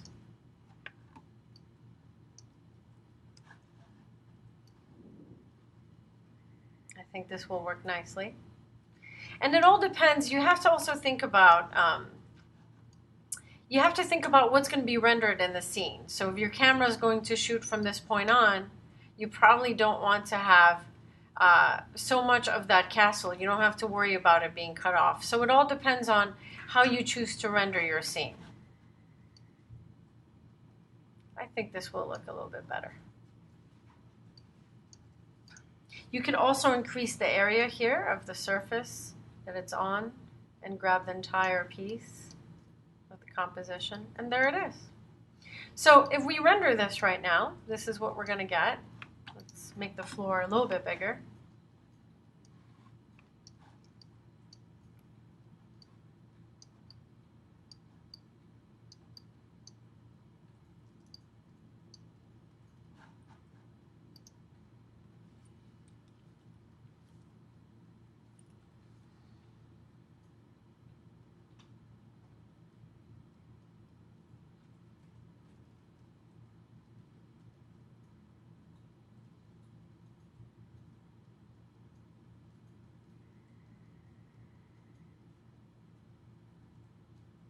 Okay, so we have our two cartoony Frankenstein models in front of our nice image plane that we projected. And the only thing that I would change is, of course, the reflectivity of the floor plane. So we can go back into the rocky plane and add a bump map, but we can also take down some of that reflectivity, the reflected color, and of course the specularity. Bring that down a bit. Another fun thing would be to apply a bump map. So let's go ahead and apply a bump map. And this time we're not going to use the projection. We're just going to apply it the same way we did with our rocky mountain texture. So go ahead and click here on the checkerboard. We're going to apply a 2D bump map. We're going to click, we could click on the mountain. It's going to apply it as a bump map. And now you will see the difference. You can increase the level of the bump as well. And let's go ahead now and re-render this so that you can see what it looks like.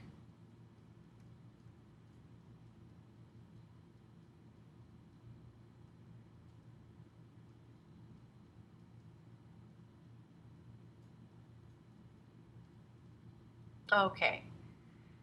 So as you can see, much better.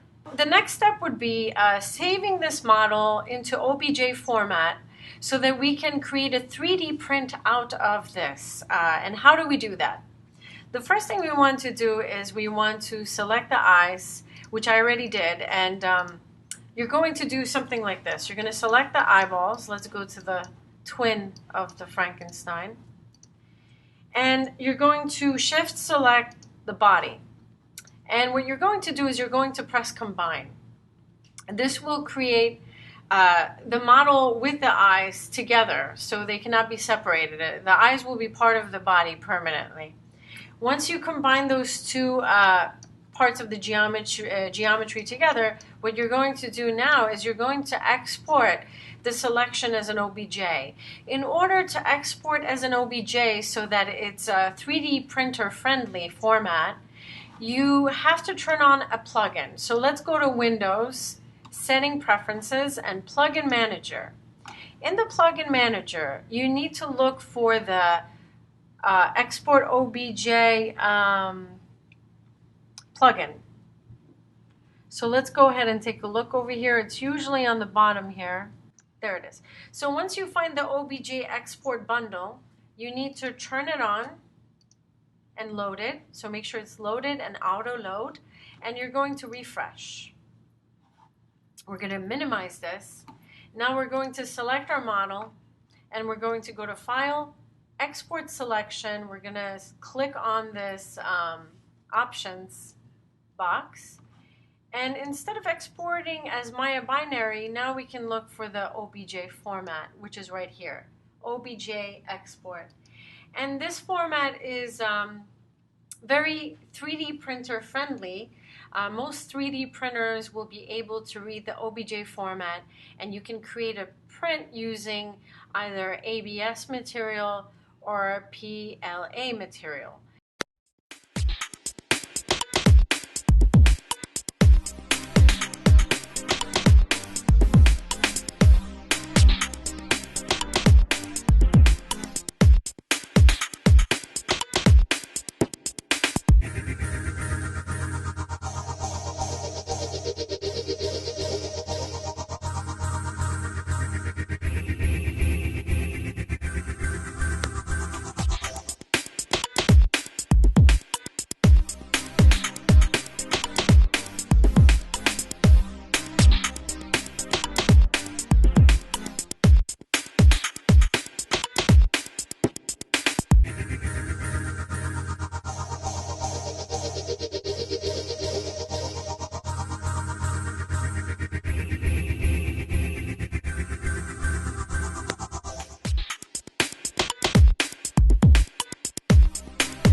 Now that we have our model, what we're going to do is work on rigging our model, which is the process of putting in joints so that we can finally do some animation on our model. We begin by basically switching over to the side view. And in this side view, we are going to start by creating some joints. In order to create joints, we need to make sure that we're in the animation menu and that we double click this joint tool to set it up properly. Once we double click it, we want to make sure that we have XYZ coordination. XYZ should be there, and that we have the proper joint size. We're going to begin first by zooming in, and we're going to start over here a little bit behind this X axis here, this middle line. And we're going to start, usually what I like to do is to put the actual joints right on the creases where the edge loops are. And this allows for just better, more natural looking bending during animation. Okay, so we're going to begin here with the thigh. Then we're going to always create a slight curve for the knee. And then finally we're going to put one here for the ankle, the ball and the toe just sticking out like that. Once we're finished, we're just going to go ahead and click on the select tool or press W, and we're going to go ahead and switch over to our perspective view. We are able now to move our joint to either side. We can go ahead and move it to the left or right. And here we have to just do a little bit of tweaking. So we want to make sure that joint is positioned nicely in the leg. The most important thing when we're making this sort of rough skeleton is to make sure that, first of all, to make sure that we never rotate the joints. We want to always move the joints into position, but never rotate them unless, of course, we already bound the skin and we are ready for animation. So I'm going to go ahead and just move the joints into position, place them in a nice way so that they fit the geometry perfectly. Once again, I try to follow the geometry pattern as well to see where it bends. Make sure I put it on the edge loops. Once I'm satisfied with where the joints are, what I'm going to do now is I'm going to mirror the geometry. So in order to mirror the geometry, we need to go to Mirror Joint, which will be under the Skeleton menu. We're going to click on the box here to the right. And now we have to ask ourselves, what can we mirror? Should we mirror by XY, YZ, or XZ? We have to take a look at the graph, and we see that YZ is the position that we are mirroring over. So if I click on YZ and I press Behavior and I press Apply, I will have a perfect mirror copy of one leg that would go to the right side and match everything symmetrically to the left side. So now we have the joints for both legs, and we are ready now to move on to the spine.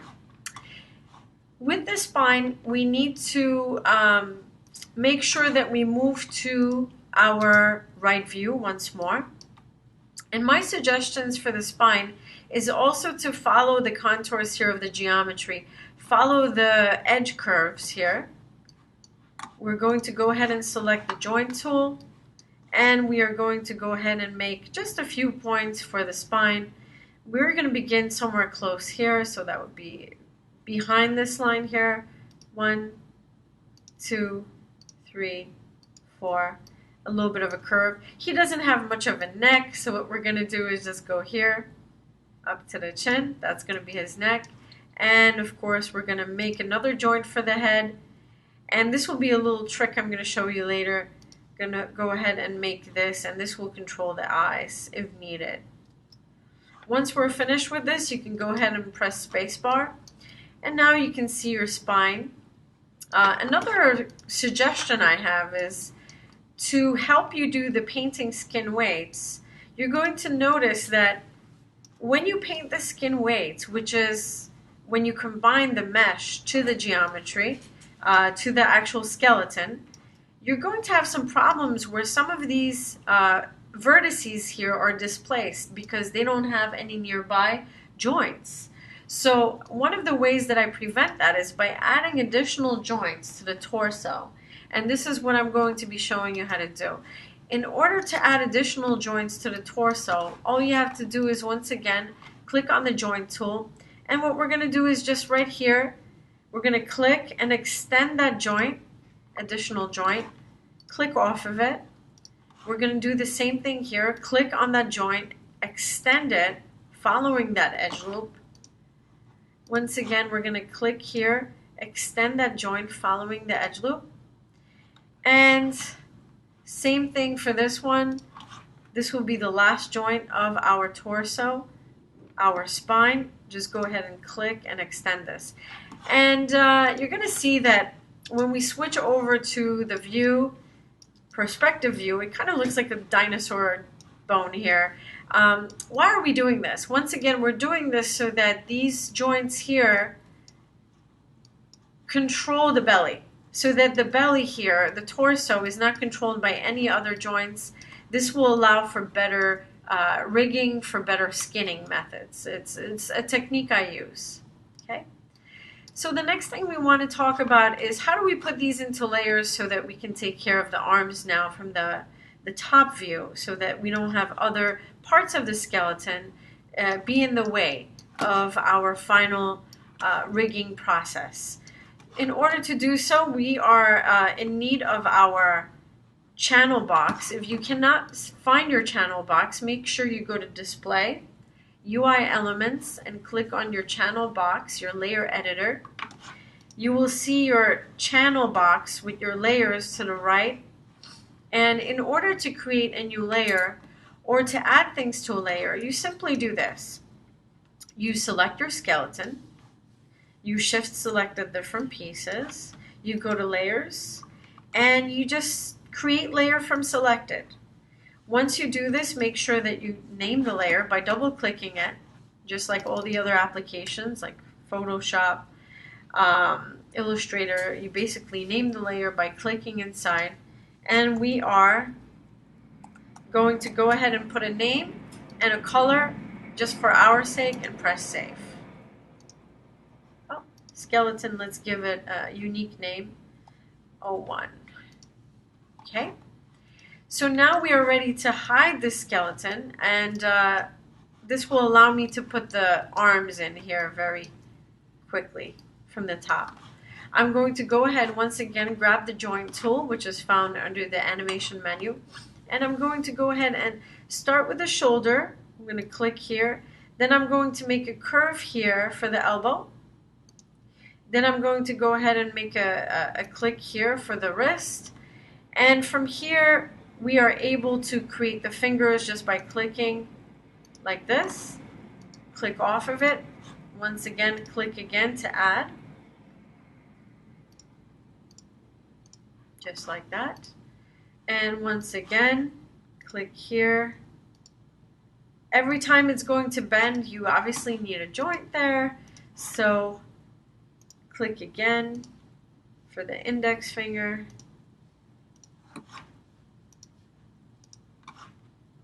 Click again for the thumb. And there it is. Now, you're going to notice that when you switch over to this beautiful front view in perspective, that our entire arm is on the bottom, and that's fine. It's always going to happen this way. So all you have to do is drag it up, and now you're ready to position your arm joints. I would do it also along this edge loop here. Make sure that it bends nicely. Make sure that the wrist goes right into the arm. And then, of course, you will need to do a little bit of tweaking just to make sure everything looks good and everything bends well. Okay. Just a little bit more possibly here. It's important that you set up your joints properly.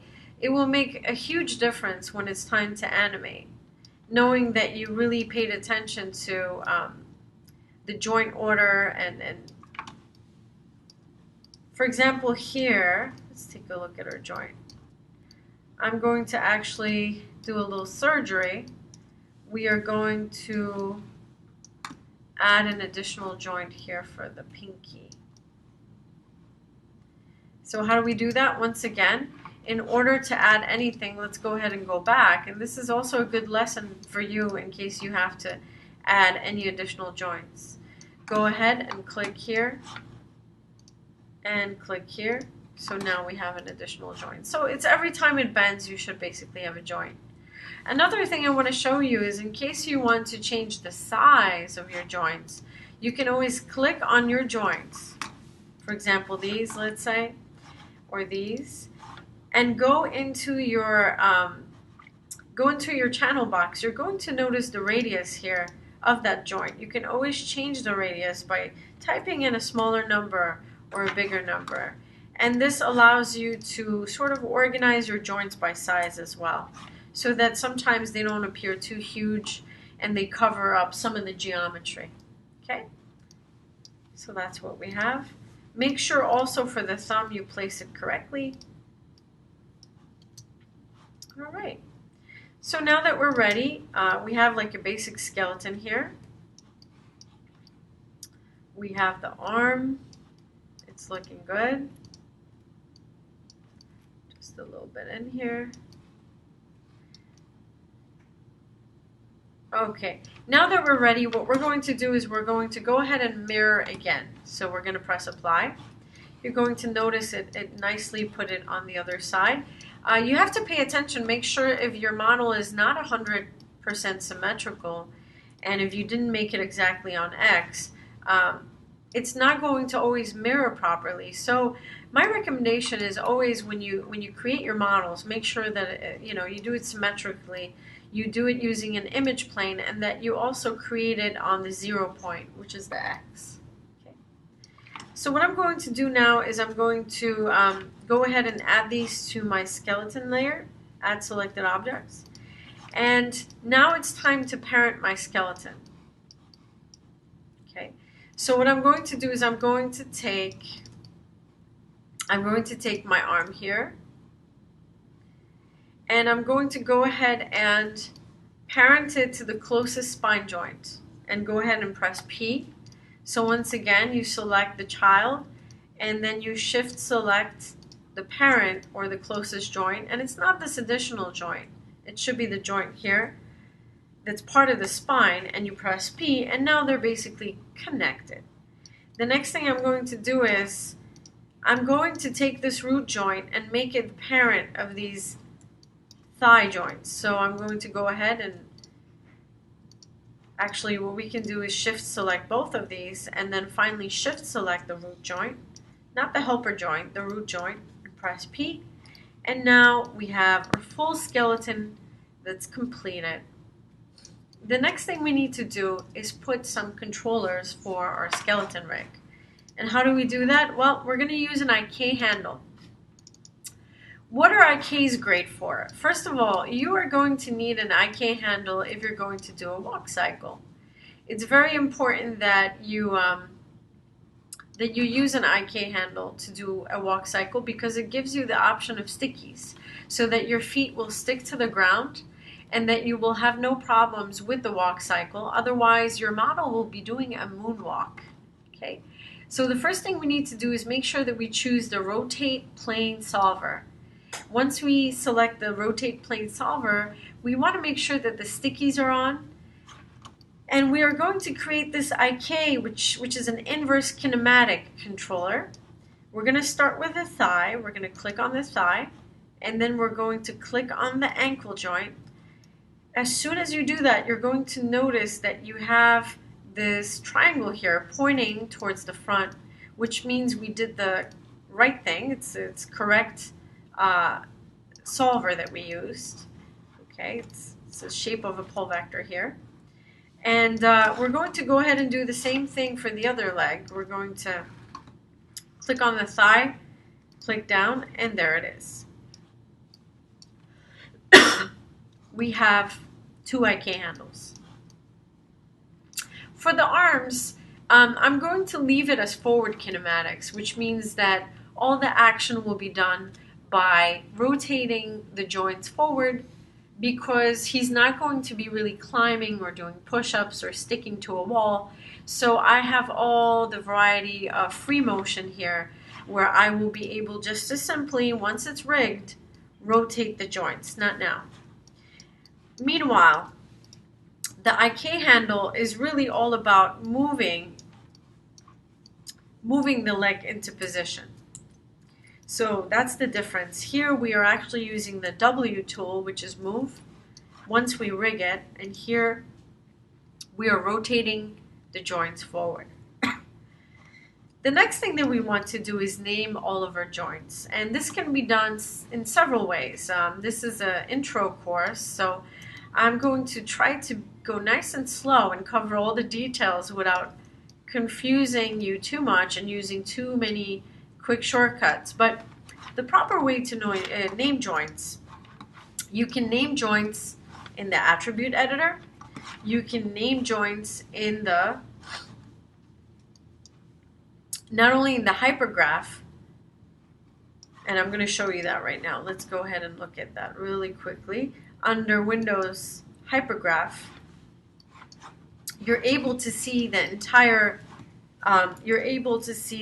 skeleton here, and everything is named joint. And this creates a really big problem because we need to know what each joint is and what it's controlling. So we have to basically organize this much better. And here we can see some of our IK handles as well. So in order to organize this a little bit better, we could also name joints in the outliner, and the shortcut here for the outliner is right over here. So in order to name those joints, you can simply just click on them, click on this joint. You see joint 11, you can open up that hierarchy until you reach, and you double click and you name that joint in your outliner. But for now, we're going to use a simple way. Once again, naming joints is important because you're going to be painting skin weights. So over here, we're going to simply go ahead and put left thigh and joint. And even though this is time consuming, you are going to be very happy that I told you this, because later on it's going to make everything much easier. This will be the right thigh joint. Then of course we're going to copy and paste. This will be the left knee joint. Let me go ahead and just do each part here. Then I'm going to copy and paste and go ahead and we're going to call this ankle. And of course this one here. Okay. And we're going to go ahead and finalize this outer joint here.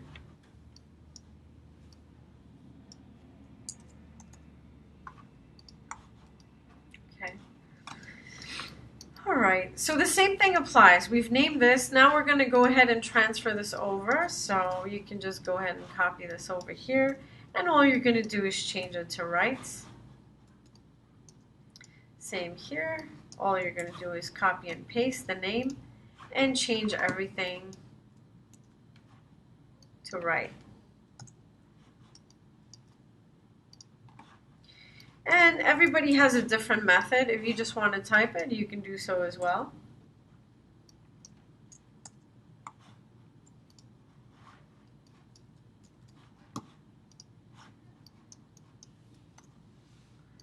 So now that we have the legs named, very important part before we move on to painting skin weights, now we have to tackle this.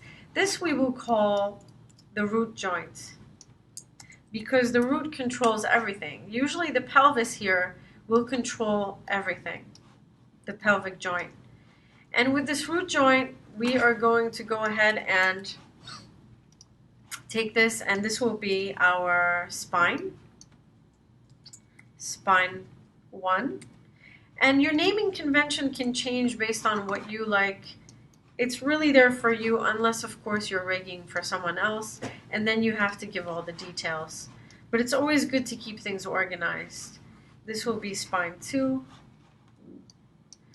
this will be, actually over here, right about here, what we want to do is call it neck.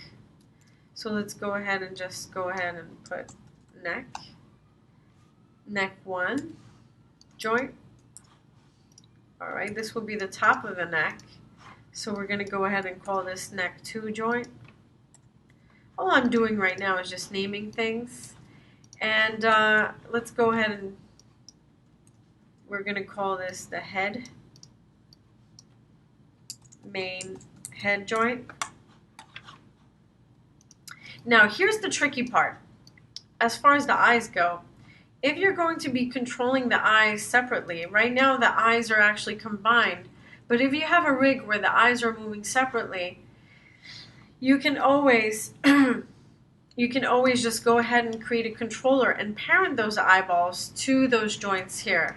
So in this case, you would actually need an additional joint, and you can get that, you can create that.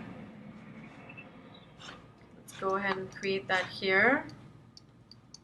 All I'm going to do is basically add a joint, an additional joint, right about here.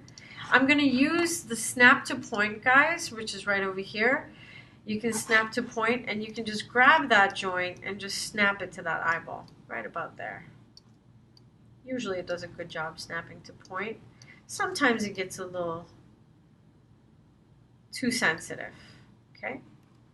So once you have it snapped to point, we're going to have to name that joint as well.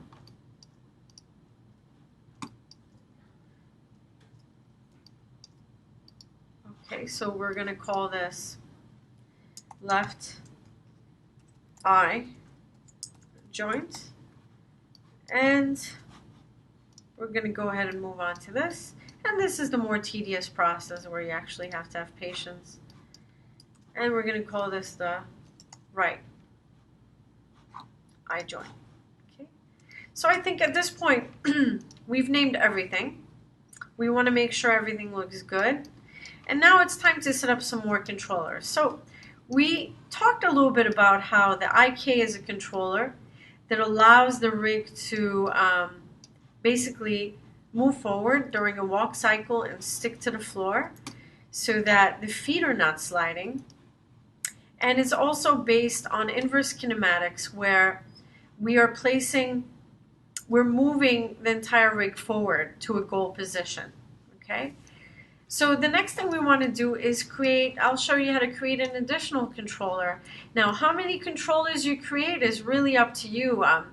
The more advanced and complex a skeleton, the more controllers you're going to have. This is a very basic skeleton to get you started. Therefore, we're not going to create controllers for every single thing, but we are going to create a controller for the root joints, okay? So let's go ahead and go into curves, and we're going to click the curve tool. And what I'm doing now is I'm just basically creating a very, very basic curve as a controller. And this will control my entire rig. We can always use snap to point so that it snaps exactly to the desired joint. Like I said, sometimes it gets a little sensitive, but there it is. We snapped. And turn the snap to point off. And what I want to do next is I want to get rid of the history, and I'm going to show you what happens. Every time you create a controller, a curve, and you move it, it creates all this additional history, which you want to clean that up before you use it as a controller for animation.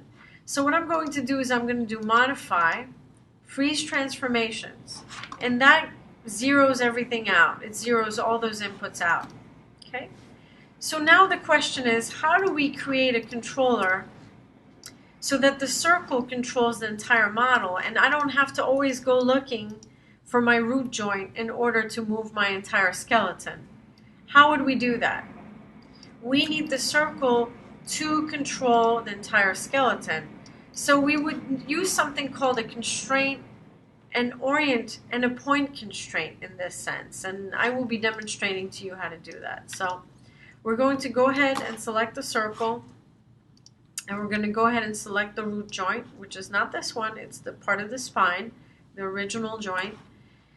And what we're going to do is we're going to go to constraints, and we're going to go ahead and go ahead and click the options box here. Number one important thing is make sure you have maintain offset on so that the skeleton doesn't jump once you constrain it. And we're going to go ahead and constrain all. We're going to apply.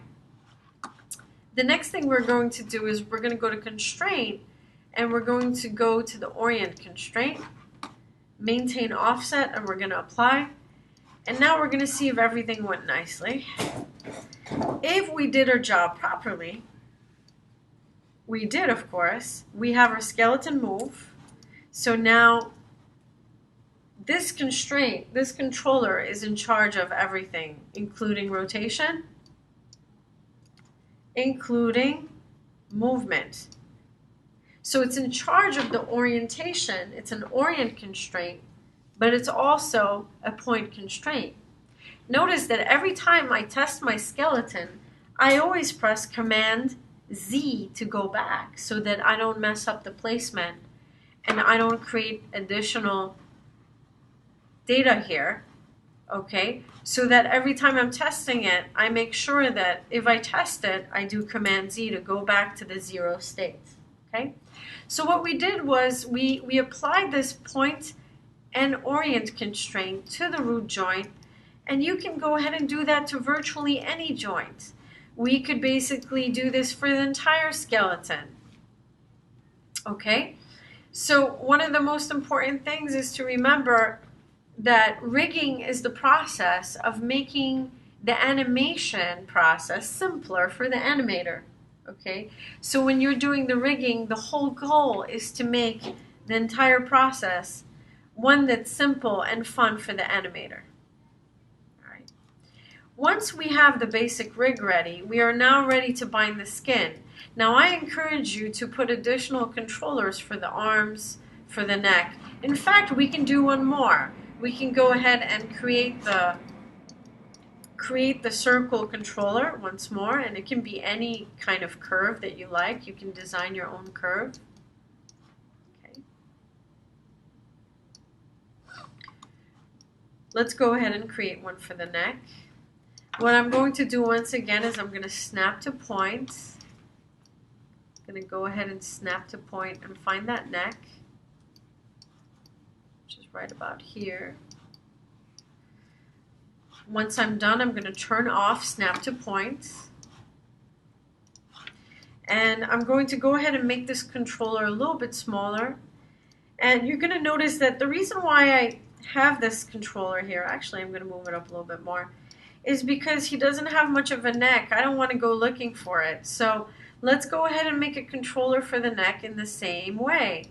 What we're going to do is first we're going to modify freeze transformations to clear up that input data here. And what we're going to do is we're going to select the controller first, shift select, not the mesh, oopsie, not the mesh, but the actual skeleton here, which is part of the neck. Okay. And now what we're going to do is go to constraint. We're going to go ahead and do the orient. Once again, make sure maintain offset is turned on. Then we're going to go to constraint and go ahead and press the point constraint. In this case, guys, we're not going to do the point. We're just going to do, because I just want rotation. I don't want to be able to move that joint. I just want to rotate it. So I think we're going to be fine with just the orient. So if I rotate this, as you can see, everything rotates with it. But I do not want to actually move this, okay? It does not have the power to move that joint. It only has an orient constraint, which is rotation. The next thing that I'm going to do is make sure that all my IKs are controlled by a pole vector. So we're going to make a pole vector controller. How do we do that? Well, same thing. We can use any one of these curves or create our own curve. We're going to go ahead and click on the circle, and we're going to switch over, guys, to the front view. In the front view, Let's go ahead and just click in the front view. In the front view, we're going to turn on, once again, let's just do wireframe. And we're going to create these circles right over here over the knees. And these circles will be controllers for the IK handle. And I'm going to go ahead and duplicate these. I'm going to press Command D and duplicate it. So now we have two circles. And I'm going to shift select those, not the mesh, just go ahead and shift select the two circles, circle curves. And I'm going to modify, and I'm going to, actually freeze transformations not yet, because we have to switch over to our perspective view and push them out. So you want to have your circle controllers at least a distance away from your knees so that they don't end up colliding with your knees as you're doing a walk or a run cycle. You want to make sure that they're in front of the knees. And what is the purpose of these controllers? The entire purpose of creating pole vector controllers is to have more control over the IK handle so that you can actually wiggle the leg left or right. Right now, let's go ahead and freeze transformations on those so it's zeroed out. Right now the problem is that every time I move the IK, you're going to notice this, I can't really wiggle it from side to side. I'm not able to wiggle my leg from side to side. He cannot wobble his leg. So how do we make him wobble his leg? We give it additional controllers. In order to create a pole vector controller, I'm going to go ahead and grab the controller. I'm going to grab my IK handle, and I'm going to go to constraint, and I'm going to go to pole vector constraint. The weight should be fine. Just press apply. As soon as you see this line that goes to the circle, you know you did a good job. And I'm going to show you now in a very basic way what the pole vector controller does. It allows you to take the pole vector controller, and now you can actually wiggle and wobble the leg from left to right. So you have more mobility here and more possibilities for different kinds of animations. Whereas before, you were not able to do this, okay? Same thing with the left side, or I should say the right side. I'm going to go ahead and select this constraint. I'm going to shift select my IK handle, which is that little little rubber band that sticks out from the ankle. And what I'm going to do is go to constraint and pole vector. If you have this window open, once again, sometimes you can just double click this line here and just go ahead and pull this out and go ahead and press pole vector controller. Okay. Let me go ahead and close these windows. So now we have two pole vector controllers controlling the knees. We have a point and orient constraint on the actual root joint, and we create an orient constraint on our neck. You can just keep going with these constraints. You can make it simpler by adding additional ones for your spine so that the animator doesn't have to go in and click a joint. They can just go ahead and click the controller, which makes it easier. But for the purpose of this lesson, I'm going to move on so that we fit everything in time.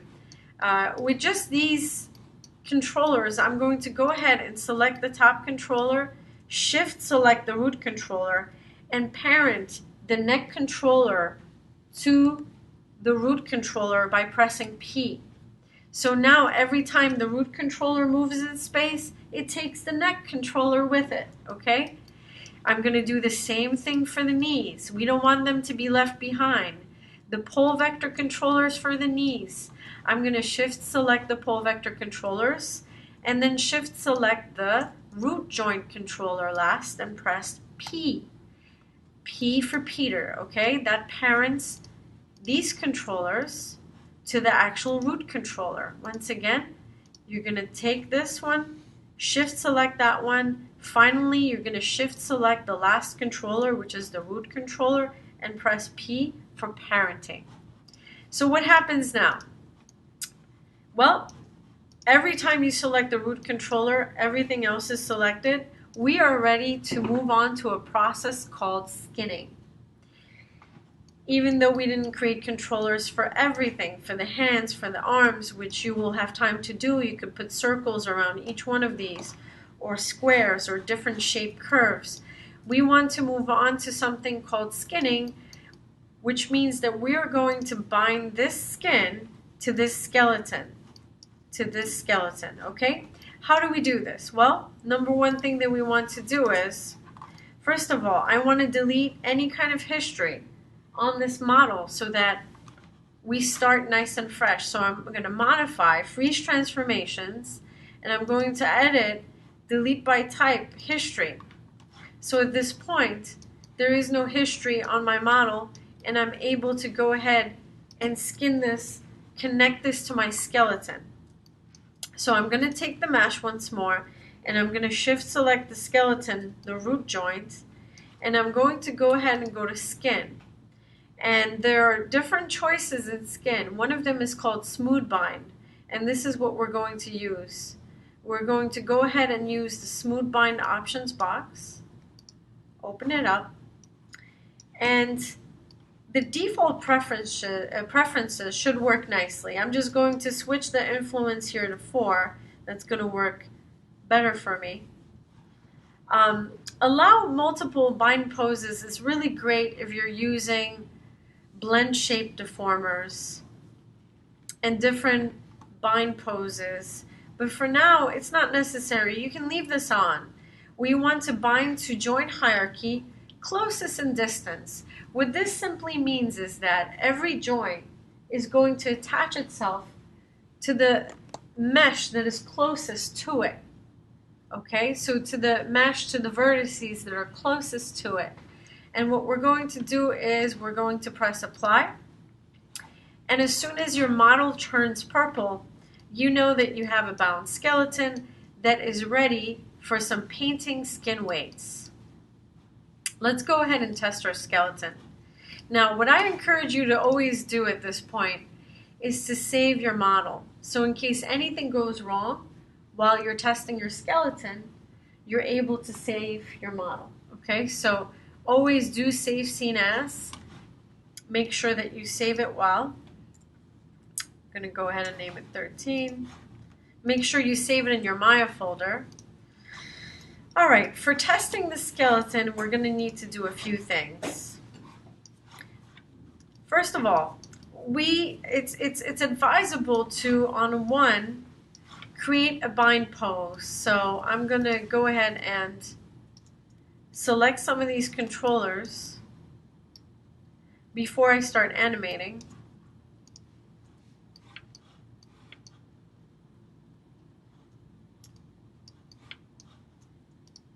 Oops. And this would really help sometimes if you don't have your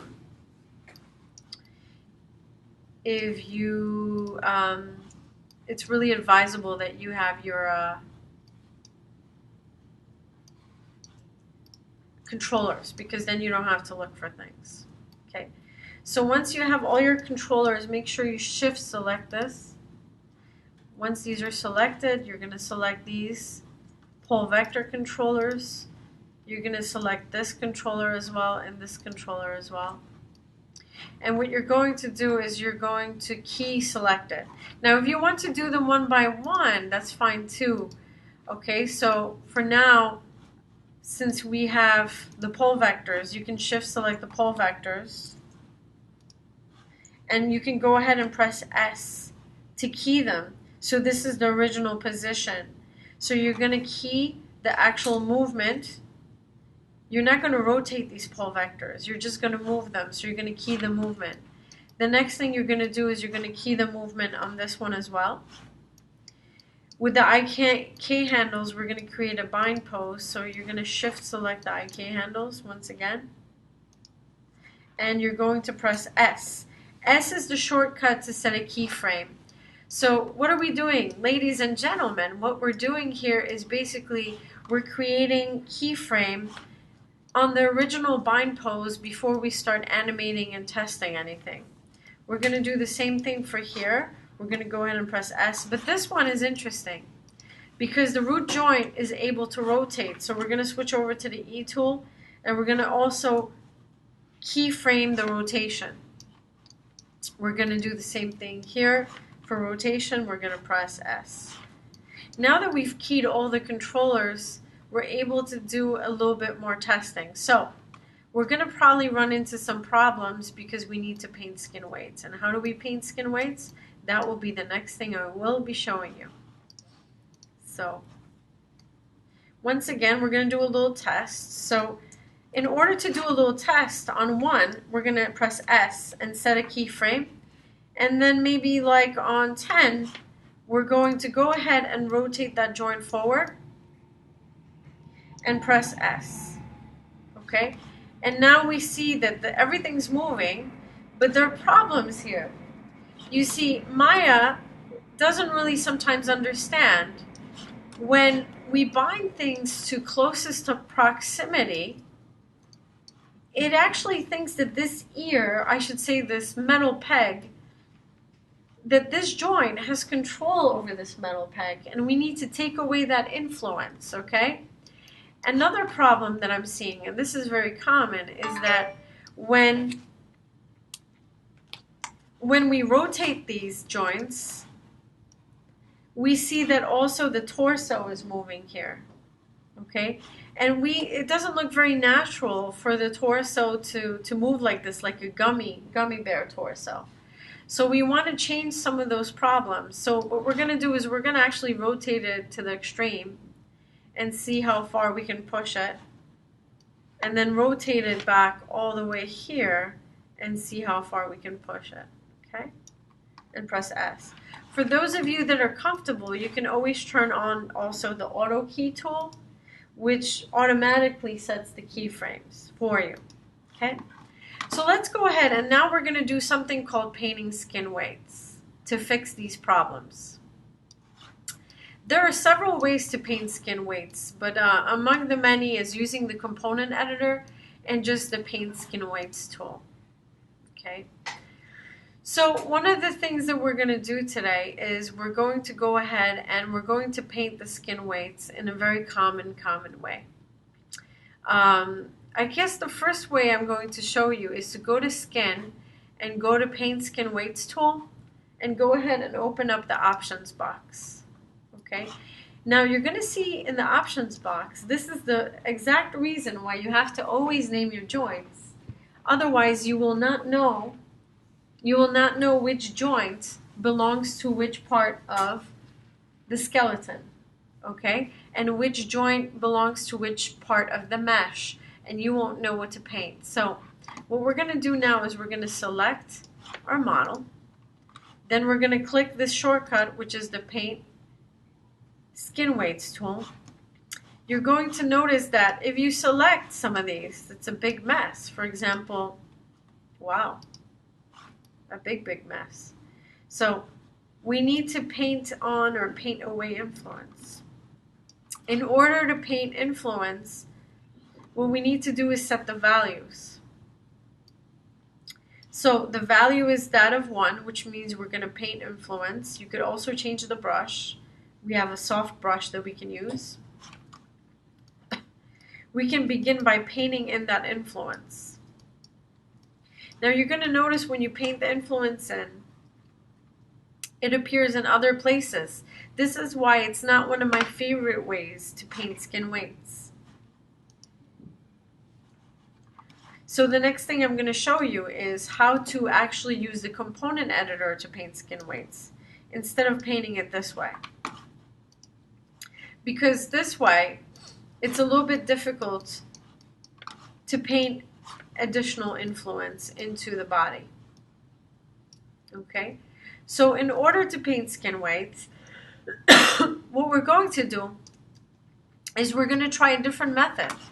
We're going to use something called component editor. And we're going to select the troubled spots. So we're going to right click and select the vertices here. We're going to select all these vertices here. And what we're going to do is we're going to go to the windows and we're going to use a component editor, which is under general editors, component editor. And once you open up the component editor, which I think it's hiding, let's go ahead and try again. Component editor, there it is. Once you open up the component editor, what you want to see is, you're going to see some of the skins, you're going to see some of the different values here. You're also going to see some of the joints under smooth skins. You want to make sure you're in the smooth skins menu, and there you're going to see all your joints listed by name, as well as the vertices that are being influenced.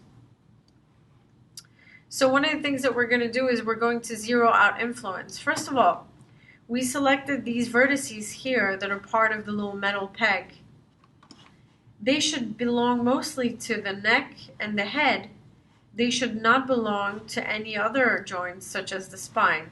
So in order to take this influence off the spine, we're going to go ahead and shift select and press 0, and we're going to zero out the influence and get rid of it. Okay? So that's what we're going to do. Same with here. We're going to shift select and press 0, and we're getting rid of the influence because the spine should not be influencing the head. So we're going to press return. Same with some of these other joints. Joint 21, for example. We do not need the influence of these additional joints. Zero out influence. We could actually shift select an entire column, 2 columns here, scroll down, and go ahead and zero out the influence, just like that.